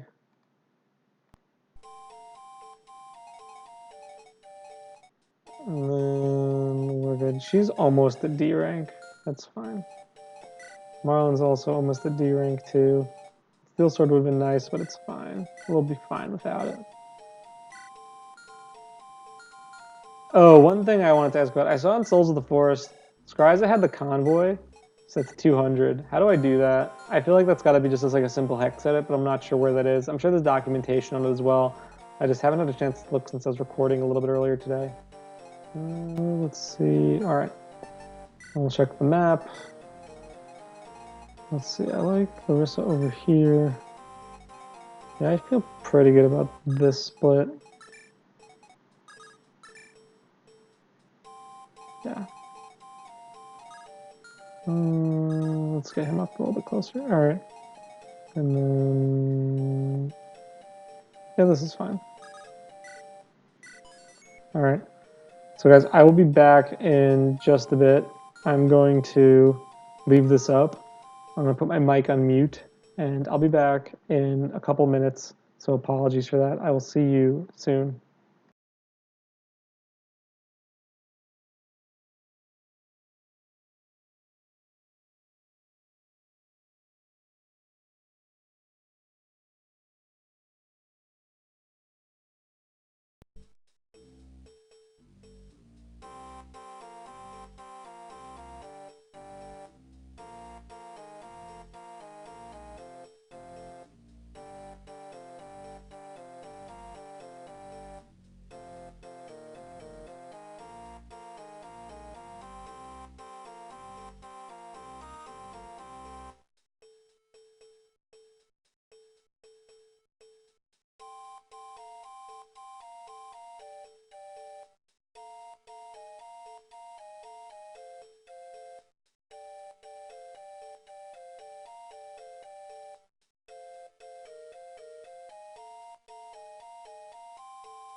Hello, hello. Can you guys hear me? I'm back. We're back. We're back. I'm gonna text in the chat. We're back. Sorry that took a lot longer than I thought. Or at least it felt like a lot longer. That was a really long break. I got caught up on the phone for a bit. Got stuck discussing what I'm gonna get my mom for her birthday, which I still need to figure out. So that's gonna be my problem tomorrow. But let's jump right in. I think this will be. I'll do this one because I really want to play this one. This map was one that I redid a while ago because the original one was just a little too big. And so I felt that tightening this map up, and I wanted to do like some choke point stuff. There's some instant camera.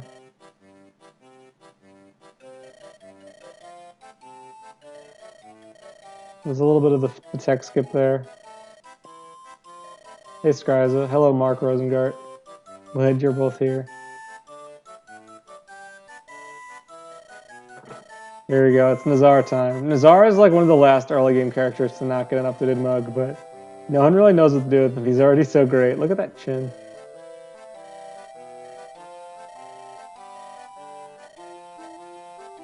I think the music there needs to be lowered. I'm going to make a note there to lower the music. So let me just do that.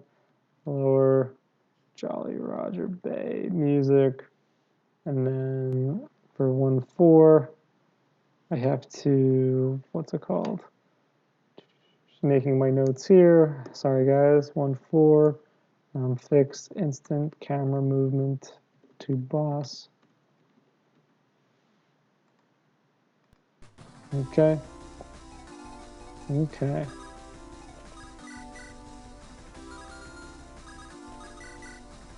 But here's get one rounded kid. So this track, I changed this one to Mission Street. Yes, Nazar is definitely a happy pirate boy.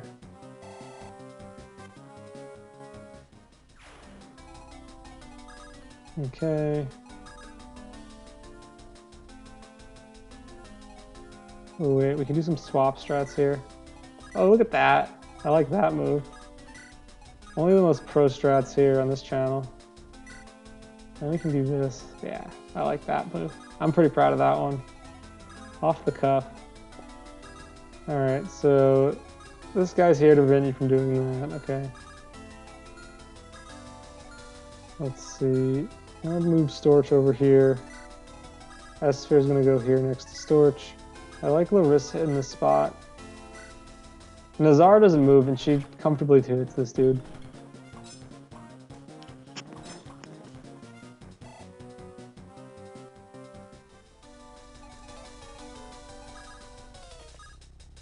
Let's see, I can warp him, but I don't really need to. Let's do that, yeah. Yeah, swapping Kanto is super fun.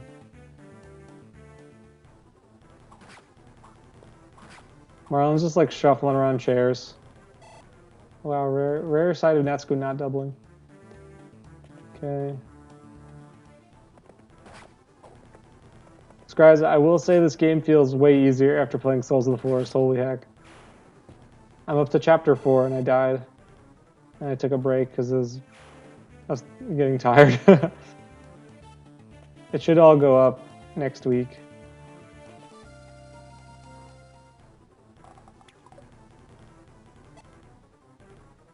Okay.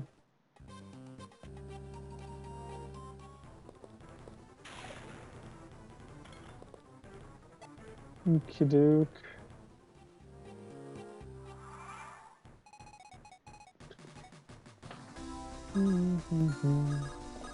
Alright, let's see. I gotta figure out how to take care of these guys here. Almost. You can one round, which is pretty nice. How do you do up here?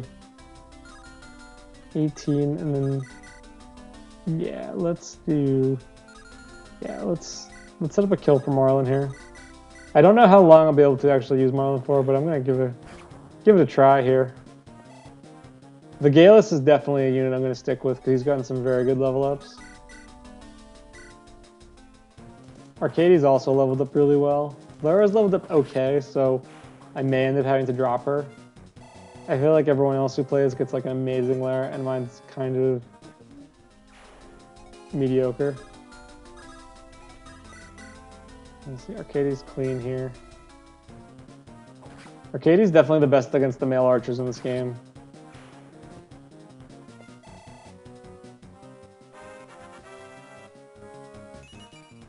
Look at that. Look at that strength. So lopsided. He hasn't leveled skill once, and that's a 45% proc thing. He's leveled up strength quite a bit. 4 out of 6. That's pretty. 4 to 5. That's pretty tight. How do you do here? You can whittle this guy down pretty heavily with the longbow. Yeah, let's use the longbow here, guys. Get Vigalis on. Vigalis is so stocky, he doesn't really lose any AS for it. So that's fine. Then over here, I want to get these pirates. Let's see. Yeah, Natsuko, how does she do against this guy here? Pretty well. I'm thinking, okay, this might be the move. Then you can go 1, 2, 3, 4, 5. Okay, so I can recruit him. I just have to put him in this spot, which isn't as good. Which isn't as good at all. Let's try this first. Let's just get this guy to get Storch out of the way, or use Storch to get this other guy out of the way.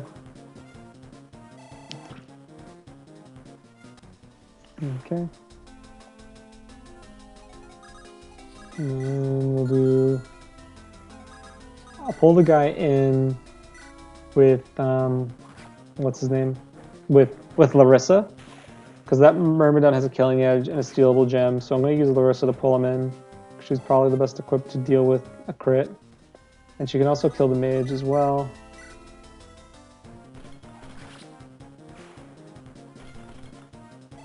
There we go. Then, let's see, 1, 2, 3. Yeah, she can still, let's see, if I go here, 1, 2, 3, 4, 5. Yeah, she's fine. So she can go here and attack this guy. As long as she doesn't get hit, then she'll be mostly fine. There we go. Relying on dodging, I know pro strats, guys. Okay, she's gonna talk.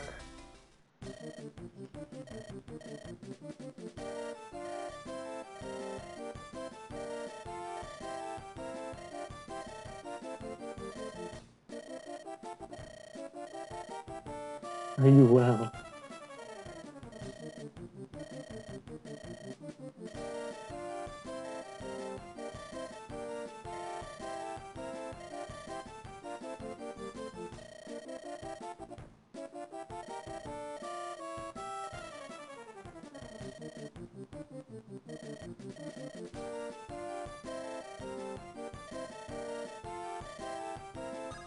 Yeah, guys, with the relying on dodges, yeah, it's not really something that you can ever do in your world. Let's see, Nazar. I think Nazar is just gonna get the house this turn. Hello there, young one. You pirate man. Transition's still funky there. I gotta fix all of those still, but it's low priority. There we go.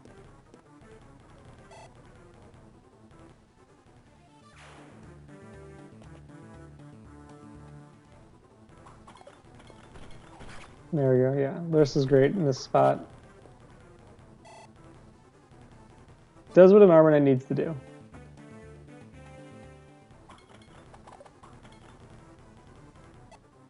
Okay.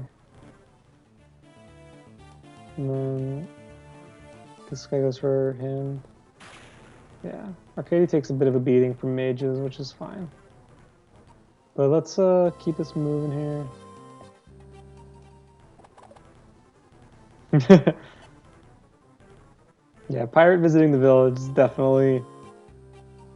It's the strat that definitely doesn't break the immersion at all. Let's see...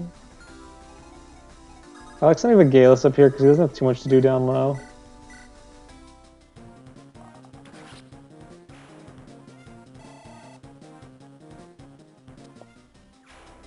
Let's see, Mage. Lara can go up here.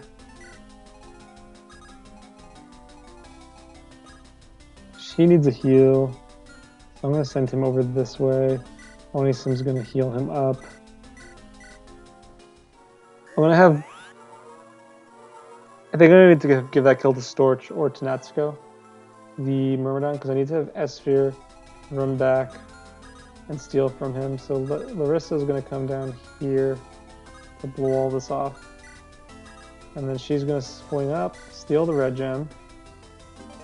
I have to move a little bit quickly because that pirate guy's coming in close, so I think no one else... Okay, she's safe if I attack from that particular spot on this turn, so let's try this out. I don't like these odds though. Why is she so slow? Holy shit.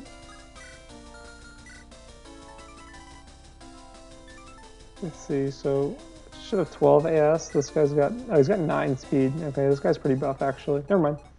Let's do this though with Storch. Yeah, Storch is good here. Trust him to hit a 90.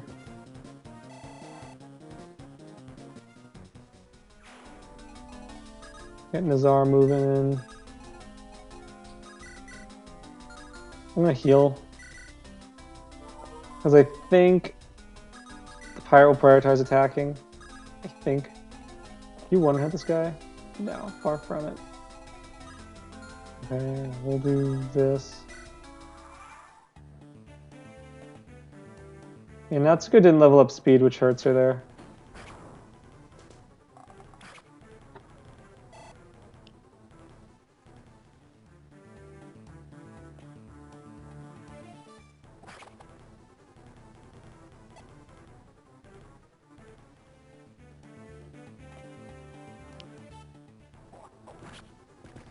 Takes the low percentage hit.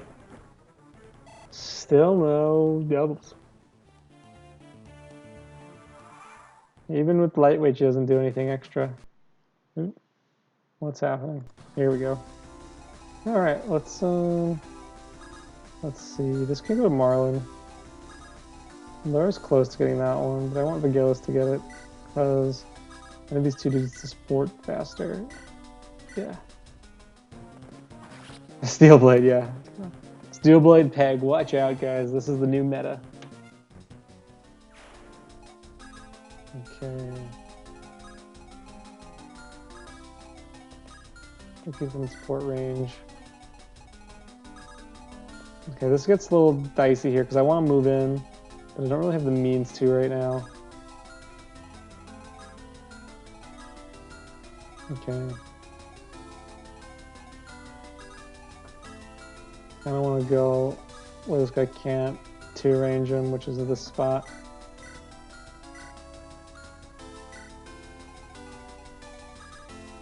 Okay, then we'll get Arcady close in. Oh, we can put her there. I don't love having a turtle in this particular spot, but I don't really have too many other options here because I don't want to deal with both of you guys in the same turn. I'm sure I could take it, but I want to be careful for the camera. And then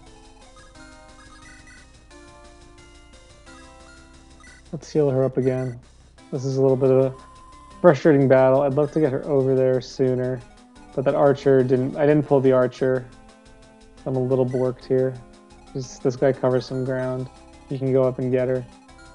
So I kind of like the way that this plays out with Natsuko, where it's like there's a lot of apparent use for her, but you need to be careful to avoid the hot spots where she gets borked by archers. And what's great is, like, I think sometimes I see this in projects, not a lot, but maybe in like some of like the ones that are done by people that are newer, is that they might like inundate the map with counters to your flyer and not make it like a bit more subtle. Because there's only like so many areas where the flyer is really going to want to go, or where the flyer can go uniquely, but the other unit can't in that time frame. And so you really only need to put like a 1 or 2 in each spot. Especially early game, like you don't want to put like a bunch of archers around, like, don't come here, flyers. It's like, okay, we get it. Like you could have done the same thing with one. Oh, these pirates come in. Let's see. Can you attack? No, he's forced in the way. I'll do that. The Galus is going to just work this out. Setting my archer off by himself is a pro strat. Yes, guys, Onisun is a buff boy, but the Galus, is he his buff? Pretty solid. Yeah. This guy's buff as heck. He was a pirate before. He's like Renault, but a pirate. Let's speaking of pirates, let's see. 67. I don't love this hit rates. And these enemies feel tougher than I remember. I might have leveled them up a little bit to make this a bit more challenging. I think that's what I did. I don't remember. It's been a while since I've touched this one. There we go, Storch. Some defense on him, that's always nice. Can we do it, Nazar? His intro? There we go. Gotta love Corduroy Pirate. Over here with the brown.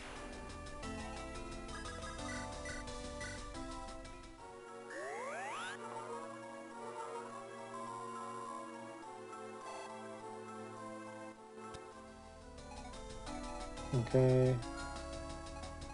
Now we can do this here.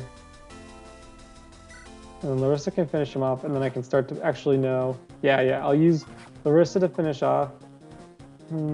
Actually, no, I should use Arcade to finish off and Larissa to pull in the calves up top. That's 2 strength level ups for Esphere. She's looking good, man. Looking good. Okay, that's pretty perfect. So let's try this. Hatchet time, some 1-2 range strats here.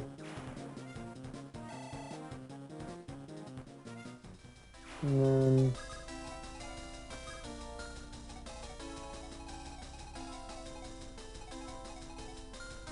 can you get that spot? Yes, you can. She might die here, actually.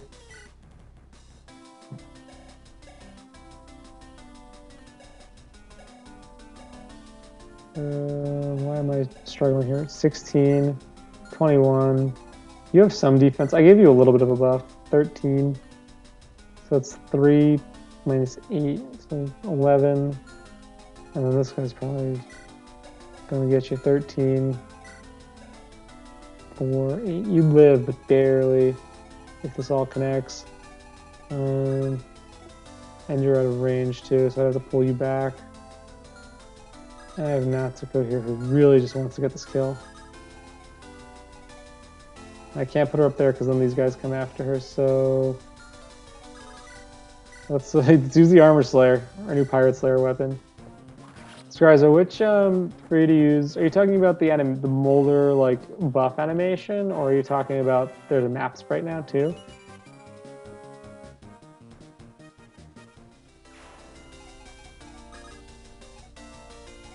Okay, let's try this out. Okay, these pirates are coming in hot. This is dicey though, but I like that it's making me move when I don't really want to. Okay.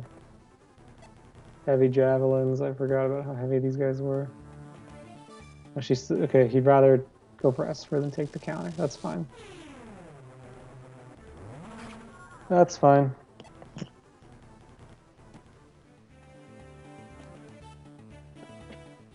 Yeah, the battle animation, I don't know, I think it's cool, like it's a really smooth animation. I just don't think it really suits the game. Yeah, I need to do some other map sprites too, Scriza. I want to finish the soldier one that I started a while ago. I liked how that was coming out. But it just feels like a lot of effort. Storage also needs a custom icon too.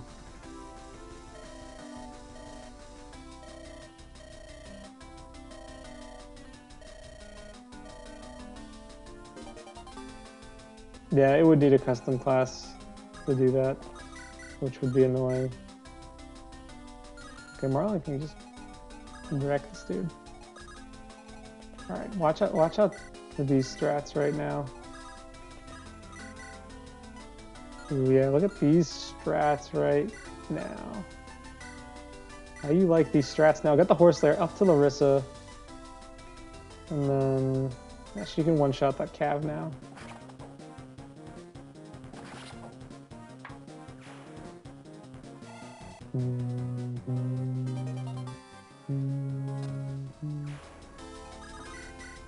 And then, oh, look at that, man. I love this. Give her that Horse Slayer. There we go. She's got to get healed and trade that away, though, pronto. But for the level up, some more bulk. So your defense is really solid. I gave it just like a 1-point buff. Let's see. She can't get healed this turn. Oh, no, not what I wanted to do. Whoop. Didn't see that one, guys. You did not see that one.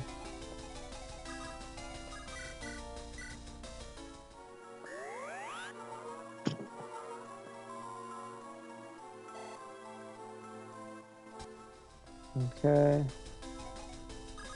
Then Marlin with the Brother Sword. Do I want to use 4 uses to get this one Shaman? He'll get the level out of it. Or I could use S-Sphere here. Oh, what can she steal from this guy? I forget what he has. A Vulnerary. These pirates are coming in hot for me, though. I'm gonna... Oh, I can't go there because this guy's here. That's so troublesome. Alright, oh wait, I have S-Sphere. Let's do this. Yes! Alright, shove strats. And then we can do this, and then Marlin can go in for the kill. I think that'll work.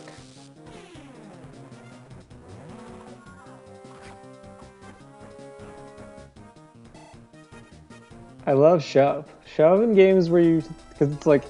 It helps so much, but it's also a lot to give up, not, to not shove. To shove or to attack or do a different action. It's a big commitment, but it has a pretty nice payoff.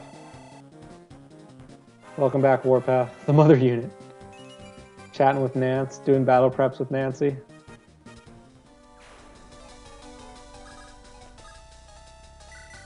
Okay.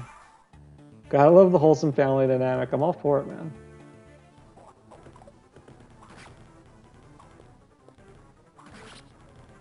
Yeah, Mark, shove strats are fun. I got really lucky there. That was real dicey. It's designed because you get the warp staff from Onisim, but there's, and I feel like this is like if you're playing slowly, like the warp staff is a good like kind of counter safe to this. Like, oh man, I'm kind of bored. Let me use the warp. But I was pushing the pace quickly enough that I was able to just get here without it, which is nice. But now I have all these reinforcements, so I need to like run over here to plug the hole. Yeah, let's got that. He's gonna slowly make his way back here. Let's see.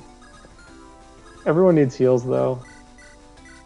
Larissa's not gonna be too useful down there because she's got low res and those guys have axes too. So Natsuko is a much more natural fit to go in there. So Natsuko. Oh, Marlin and Natsuko down here maybe? Yes. Okay, so Marlin's been leveling up okay, I guess. I can give him this kill though. I need to also get down here to take care of these guys. What I also like about this map is that you can go through the boat if you want to. I find myself, I usually like to go around the other way because I like focusing on taking the red gem with Larissa. It's just like how the moves play out. Like you could totally approach this map very differently and I'm sure it would be fine. This is just like the one thing that I found myself doing. Then she can go here. That's so neat.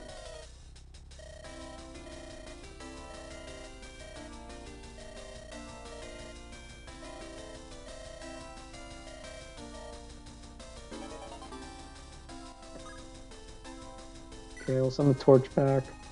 I think that's a pretty good reward. You still have the other torch at that particular point. I don't think it's as bad. Let's see. Let's heal up. She shouldn't die here. Her AS is pretty low.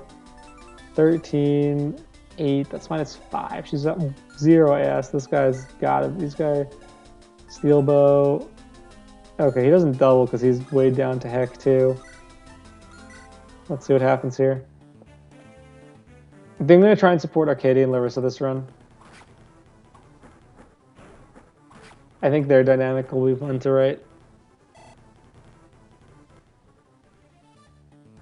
Let's see. They both go for Natsuko.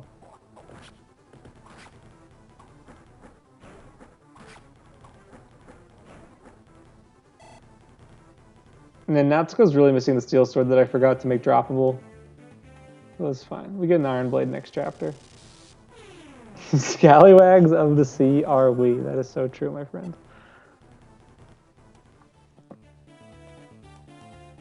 Okay, this guy's gonna come in.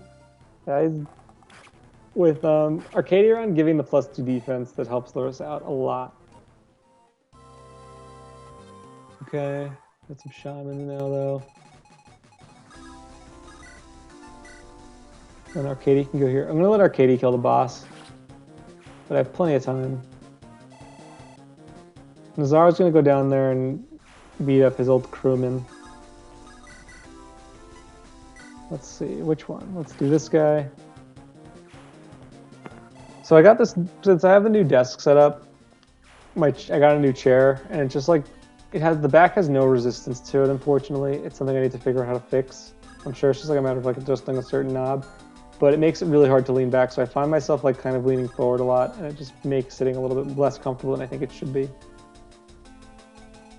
But enough about that. Let's do this with Lara. I'm sure there are folks who think that I'm not giving Lara nearly enough experience at this point in the game, and maybe you're right. But she hasn't leveled up that well, and she's almost level 5. Brother sword time. No, not yet. She can die here, but I can get him. No, I can't get him to heal. So let's use Storch here. Actually, let's just. Do I have to play it safely? I don't really want to do that. I can't get him. Oh wait, I can do some shove strats. It doesn't really help too much, but if I do this, then he can get healed. Yeah, dump Lara. It's not a bad move. I would say, right, Lara is useful because she's the only magic user you have for like 8 chapters. Like, you're pretty bone dry in the magic department, and so her contributions, especially with Chip, are really welcome. But the problem is that if she doesn't level up magic well at all, she just like quickly becomes useless because she's fast enough to double. But if she's one-rounding stuff and she's already that fast and lucky, like, she can snowball very easily. She's a unit that, if you don't get a good couple of first level ups with her, she falls behind because the enemies scale pretty quickly and pretty early. Let's see. Well, Esper needs to get down there, so I'm gonna put her here. But yeah, so like she can snowball, but if she doesn't, dude, then she's just a lost cause. She falls behind so fast. I've had her like level 13 with like 6 magic still. It's pretty atrocious. I mean, she's still useful though, because she's got, Thunder is just that good of a tome, and Res is just that low. I don't know, unintended consequences, I guess. I kind of like that she can turn out bad. Titus is a bit more reliable now than he was previously, which helps out a bit. And he's forced deployed in some stuff, which helps too. Let's see, let's get Vigalis back over here. Vigalis has kind of been out of commission for most of this fight, at least the past couple of turns. Okay, I want to clear these guys out. I don't know. I don't really know. I feel like maybe I should have some guys come from here too, but I feel like it's kind of just dragging at that point, honestly. Brother sword. Let's use the brother sword. We've been pretty lenient with it. Marlon. Titus does have better hair. I'll give him that. There we go, Marlon. Get that crit. Save us a brother sword use. Thank you. Honor the fallen brother. All right. Okay. Scribes, I've been getting used to Kanto Plus. I keep getting confused. All right, just get one rounded, kid.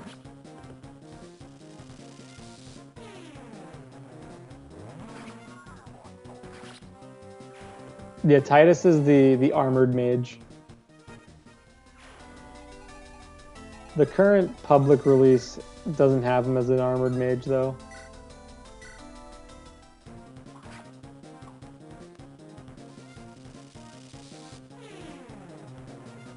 He was changed to an armored mage right after that. That's fair, Scarlet, but she's faster and she's dodgier, which helps quite a bit. But I'll tell you what, the way Titus' stat spreads are, it's a lot harder for him to be bad, but it's also harder for him to be better. So Lara has like a way higher ceiling and a way lower floor than Titus does, in my opinion. Let's see, how do you do in here? Get one shot. Who are you? This is why we give Natsuko the Armor Slayer for these 11th hour strats here. Speed. She's not leveling up well. She's not leveling up well. This is not good. I might have to dump Natsuko. This might be Ruslan's run as the flyer. That's true. Dire Thunder is pretty dope.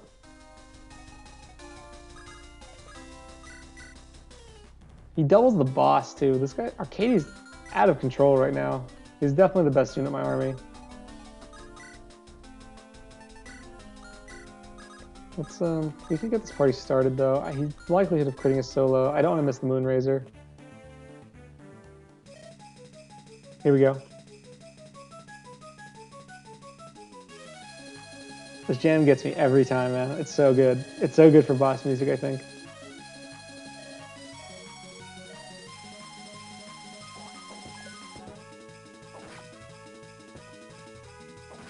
Okay.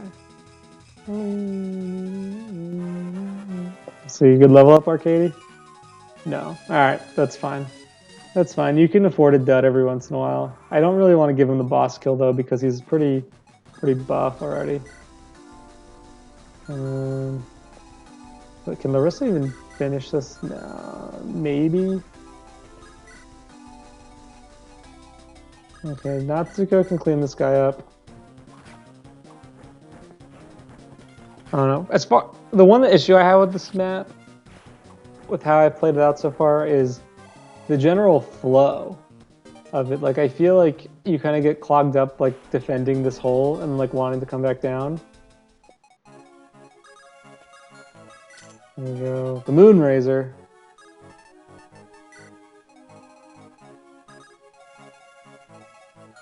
Let's see. We'll do. What did I do here? Yeah, let's do that. Let's torch up. I don't really want to give Arcadie the kill. He can get it though if he wants it.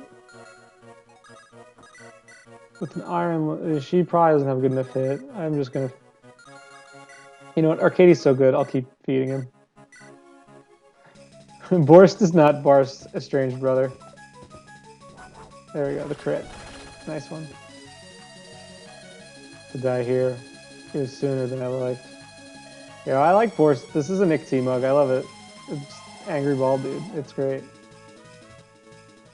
Okay.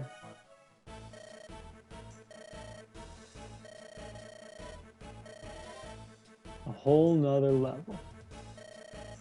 Take this shit to a whole nother level. Alright.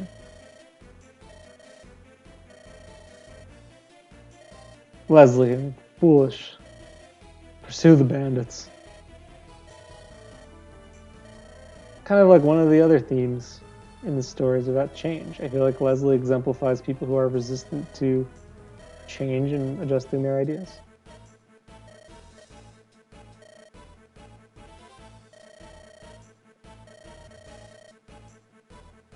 Smugglers had their prizes. Sound shady, I know you bet, Storch. Alright, so that's chapter 1-4. Yeah, I think the biggest thing, and I would love for the folks in the comments who have played to share their thoughts on 1-4. I feel like I turned down the reinforcements a little bit. It still feels like a lot. I feel like if you play slowly, then it doesn't feel as bad as when you play quickly. Like when I watched Pikmin play, he plays a little bit slower than I do on this. I mean, he's playing blind, so of course he's going to. I felt like the reinforcements were paced a little bit better. Things were a little bit more threatening. I kind of felt like I was waiting a few turns to take care of the boss. But the map is also designed in such a way, and you have so many units for a small space you're that you're able to send your units to different spots and just kind of leave them waiting around. Like not everyone needs to move around and be doing something every single turn. Well, I would like that to be the case in most maps. Given that this is an early map, I would say it's really like the last of, I would say like the prologue section of the game where it's kind of like, you've been introduced to some of the core stuff. The maps have been kind of easy. You've gotten some familiarity with your units. Now, like 1.5 and on, takes a little bit of a spike, and then I think it really jumps into sort of like the end of part one difficulty when you get Titus in like 1.8, 1.8, 1.9. I think there's another difficulty curve going into part two, and then part two kind of levels off a little bit because it's the mid game and you're getting a bunch of stuff. But regardless, curious what you guys think if there's anything I could be doing to fix the pacing. Ryan keeps telling me that she's wearing a monocle. Yeah, I can see what you mean. I don't know what's up. I think it's just the way her hack box was loaded in. She doesn't have a proper hack box because there's no frames for her yet. So that's why I think she's loading up with a green eye in some of the scenes. All right, this is the chapter I demoed. I demoed this one a while ago, but I've made some changes to it as well. Mostly aesthetic. This map didn't change very much gameplay-wise. It's pretty much pure aesthetic. I forgot to go to the armory. I should have done that in the last chapter. There's a steel bow that I can buy that Vigalis really likes having. But I whiffed on that. That's fine.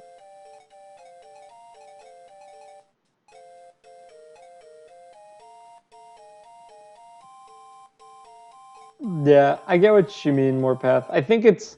Part of it is like, I like the idea of like the enemies coming off from a ship. Because I feel like you don't really see that too much in this kind of setting. But as far as actual map execution, yeah, it just feels a little bit weird. I mean, I guess the way I look at it is you can,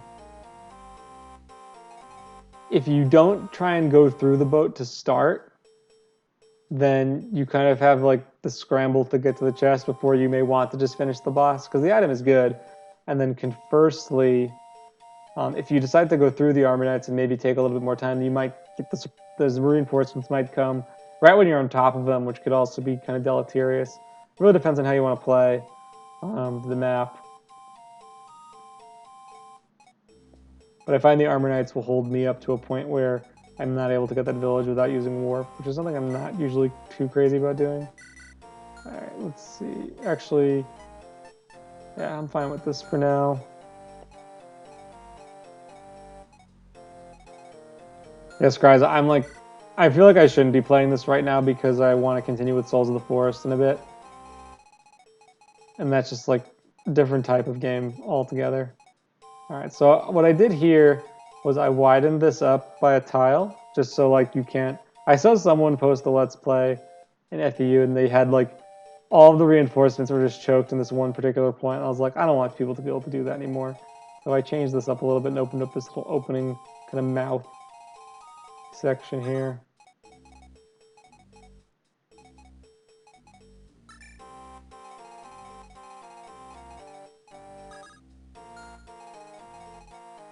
Yeah, the splitting the army thing I think it's how I like to play. I think I try to encourage army splitting as much as possible.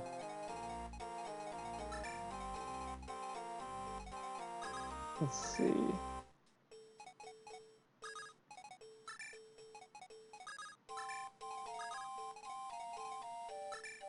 One, two, three, four, five. Yeah, okay, I like that.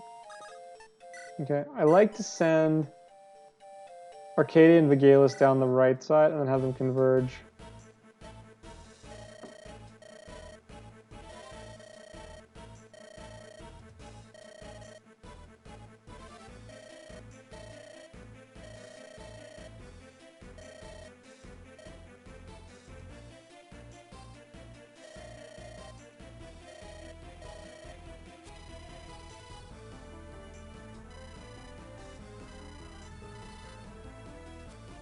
Okay. The game telling you that there are reinforcements. Let's see. Legalis, and then Arcady should be able to get this, yeah. He just one rounds it though. I could probably just send Arcady down here by himself, honestly. Splitting your units. I mean, that's... We don't have child mechanics yet, unless you want to code something up, Skryza. I think it'd be fun to do like an FE4 style change. Also, I just looked at the playback and I noticed there was that infant camera movement. So I gotta fix that.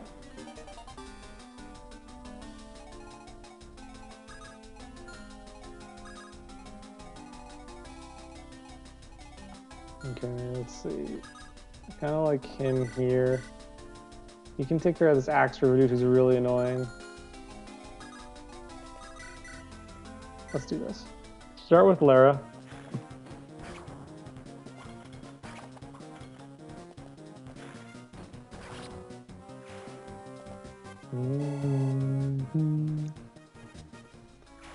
That was a nice work, Lara. Alright. Marlin, brother sword time.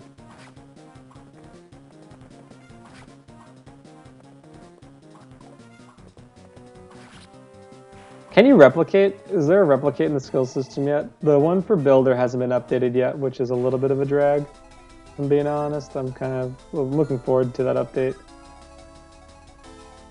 Let's see, what does this guy have? This guy's got like a javelin or something, right? Yeah. I'm thinking, what do you have? Steel sword. Alright. Okay, I think I'm gonna do this. And then Storch is gonna re-equip her with something a little bit lighter so that she has better dodge here. I want to get Natsuko over to the left-hand side because I like to have her go over the wall to get the chest. I find that to be pretty efficient. But I figure she may as well deal some damage on her way down. Yeah, that's what I was thinking, Scruz. I don't think Replicate was made. I agree with you, it does sound like a bit of a pain.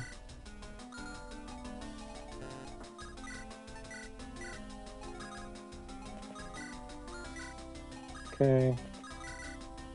Where will he get healed up?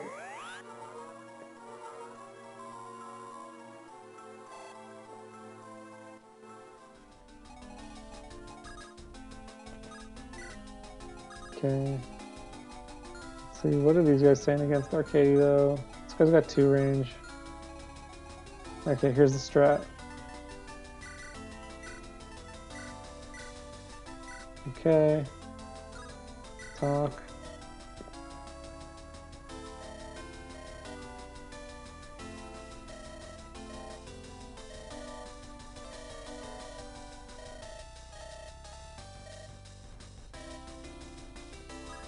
Yeah, Scries, I hear you out. I hear what you're saying, man. That's going to be a bit difficult. Let's see.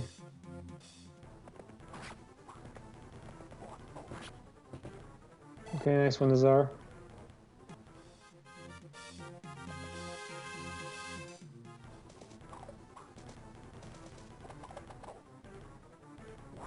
With a crit, for good measure. Let me just miss so I can crit real quick. Just hang on a sec.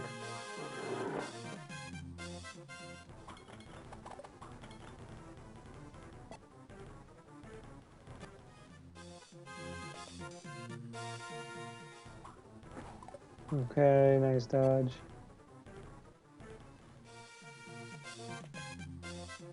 Yeah, I've definitely thought about getting rid of skills at different points. Guys, I was seriously considering it for a couple days, just scrapping all the skill system stuff altogether, because when I first did it, I was like, this is dope, and then I kind of realized it kind of just made the game towards the end a little bit crazier. Crazier than I wanted it to be, and not in the good way. Like, you can do a lot without skills. Still, it's just the skills are just like an easy way to like add some variety to the mix. I think a lot of hacks don't use the skill system for particular. I feel like a lot of hacks don't use the skill system particularly thoughtfully, is the way I'll phrase that. Let's see. Yeah, okay, you can just deal with this guy. This is sick. He's a madman, an absolute madman. But I thought about getting rid of it. I might eventually release a version that's like vanilla without skills. Because I feel like this game is designed with like the subdued skills in mind. like being able to shove and stuff like that. Like some of the pacing stuff is because you can shove. You have that as an option. A lot of the other stuff is more just like kind of bonusy filler stuff to give units more flavor. Which is something I've kind of soured on a little bit.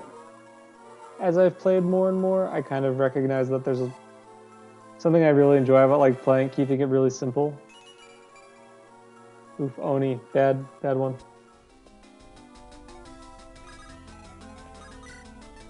And yeah, Warpath, I agree with you. FE4 is weird in a lot of ways. It's a funky game for sure. I haven't played it in a while. I need to get back into it. Oh wow, that's a good level up. Yeah. Yes, Scryza, I think you achieved that very well. You'll see my full comments when the video comes out, but I've been really enjoying Souls of the Forest. It's hard, but it's really fun. Because the difficulty is not unfair. It's always the difficulty of losing, like, it reminds me of like an arcade game where it's like, you know you can keep going, you just have to like play a little bit better than you did last time, versus like, this difficulty is bullshit, like the game's trying to make me lose. It's just like, if you're skilled, you'll do well. And that's like a really like good level of difficulty to achieve, in my opinion. So kudos to you for that, man. I'm looking forward to continuing. And if she down doubles with the Thunder Tome, that's nifty. Storage, I think, is going to fall behind a little bit.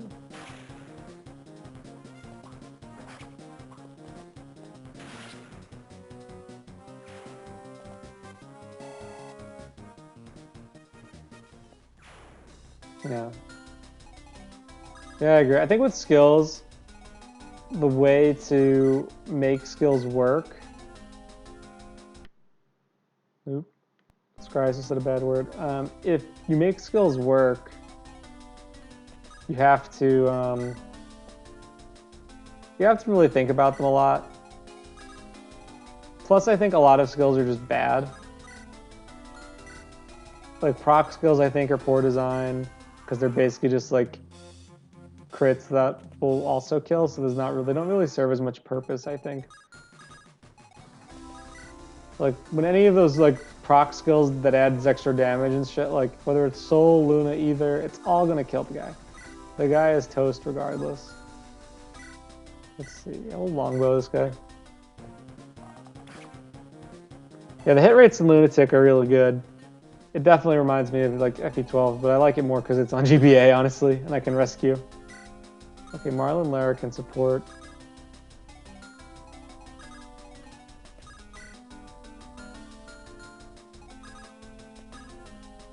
Oh, I see, like having the skills scale with the player's level. I like that, that's a neat way to approach it.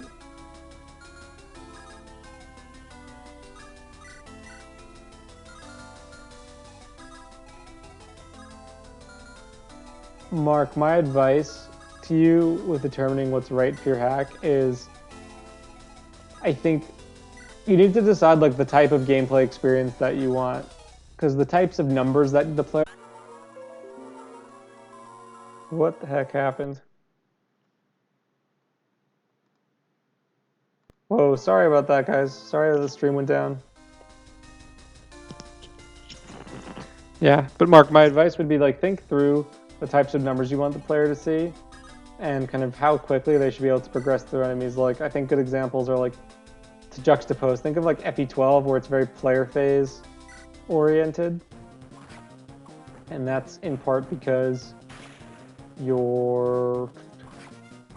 everything has high hit, damages output is high, defense is low, so you kind of have to be a bit more aggressive on player phase than say like you would in like FE8 where you can take a couple of hits at once. You can enemy phase with dudes. You have a strong unit like Seth. Like the units and the stats really define like the pacing of the game. And so it's important that you're thoughtful about that as you're planning this out. So with skills, like think through like what they might add to your game.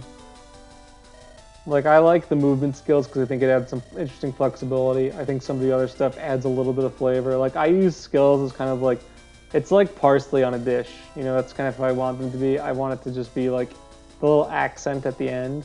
Nothing to really define the dish. It's not like a core ingredient to the formula. It's garnish, at least in my opinion.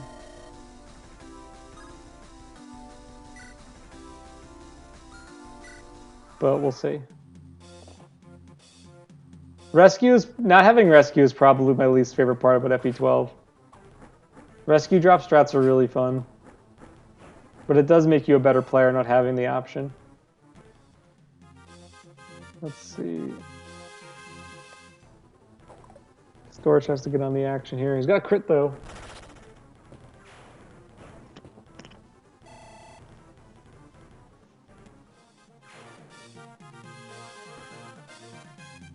Let's see. Oh, I forgot to switch this guy to an Iron Lance, dude. This guy used to have an axe, and I gave him a lance so that I couldn't do this exact move as successfully. You know, he's at risk of dying. Goes Natsuko. Uh-oh. Uh-oh. Alright.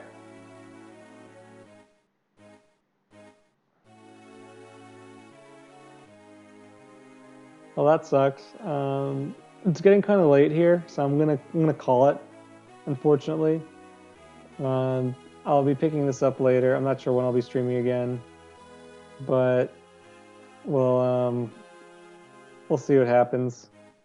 I'm just gonna cut this here. But yeah, Mark, I'll say, yeah, I think my other advice with building stuff is like story and gameplay is important to a point, but no one's gonna play the game if the gameplay is really bad. Like you might be able to write, you know, a Pulitzer Prize-winning novel in your FE hack, but if the gameplay isn't solid, then people won't want to progress. Like you definitely want to make sure you're considering gameplay stuff, and I think just like look at FE games that you like what games feel fun for you to play and that you want to create, you know, and the type of experience you want to create, and then try and emulate that as much as possible. Like I definitely took a lot of inspiration from the DS Fire Emblem games in terms of the kind of like the dynamic I wanted on player phase, as well as Thracia in terms of like some of the, you know, player phase orientation that has, albeit for different reasons. So I think it kind of combines those two elements a little bit. I think it's swingy in terms of its switching from being more player phase to enemy phase oriented. Like you can do it both ways, but I think the game is more satisfying to play as a player phase focused game versus kind of plodding slowly through the map. I mean, you can do that, but you lose out on a lot, I think. But yeah, that's all I got tonight, guys. I'm pretty beat, and this is 3 hours long. I know I was gone for like 30 minutes of this, but this is a long stream. We got through 4 chapters, started the 5th one and died. I'm having a good time with this, though. I do enjoy playing this game. I would hope I do. But I'll be back with another one sometime later. I'm going to go back and fix some of those things, and I'll probably redo Chapter 3, because that one was looking pretty rough after those changes I made. I'm not happy with those, so I'm going to go back. No problem, man. It's been a pleasure. Always enjoy doing this and just hanging out. So I'll see you guys later. Have a good night, guys, and until next time. Natsuko, why? All right, I'll see you guys.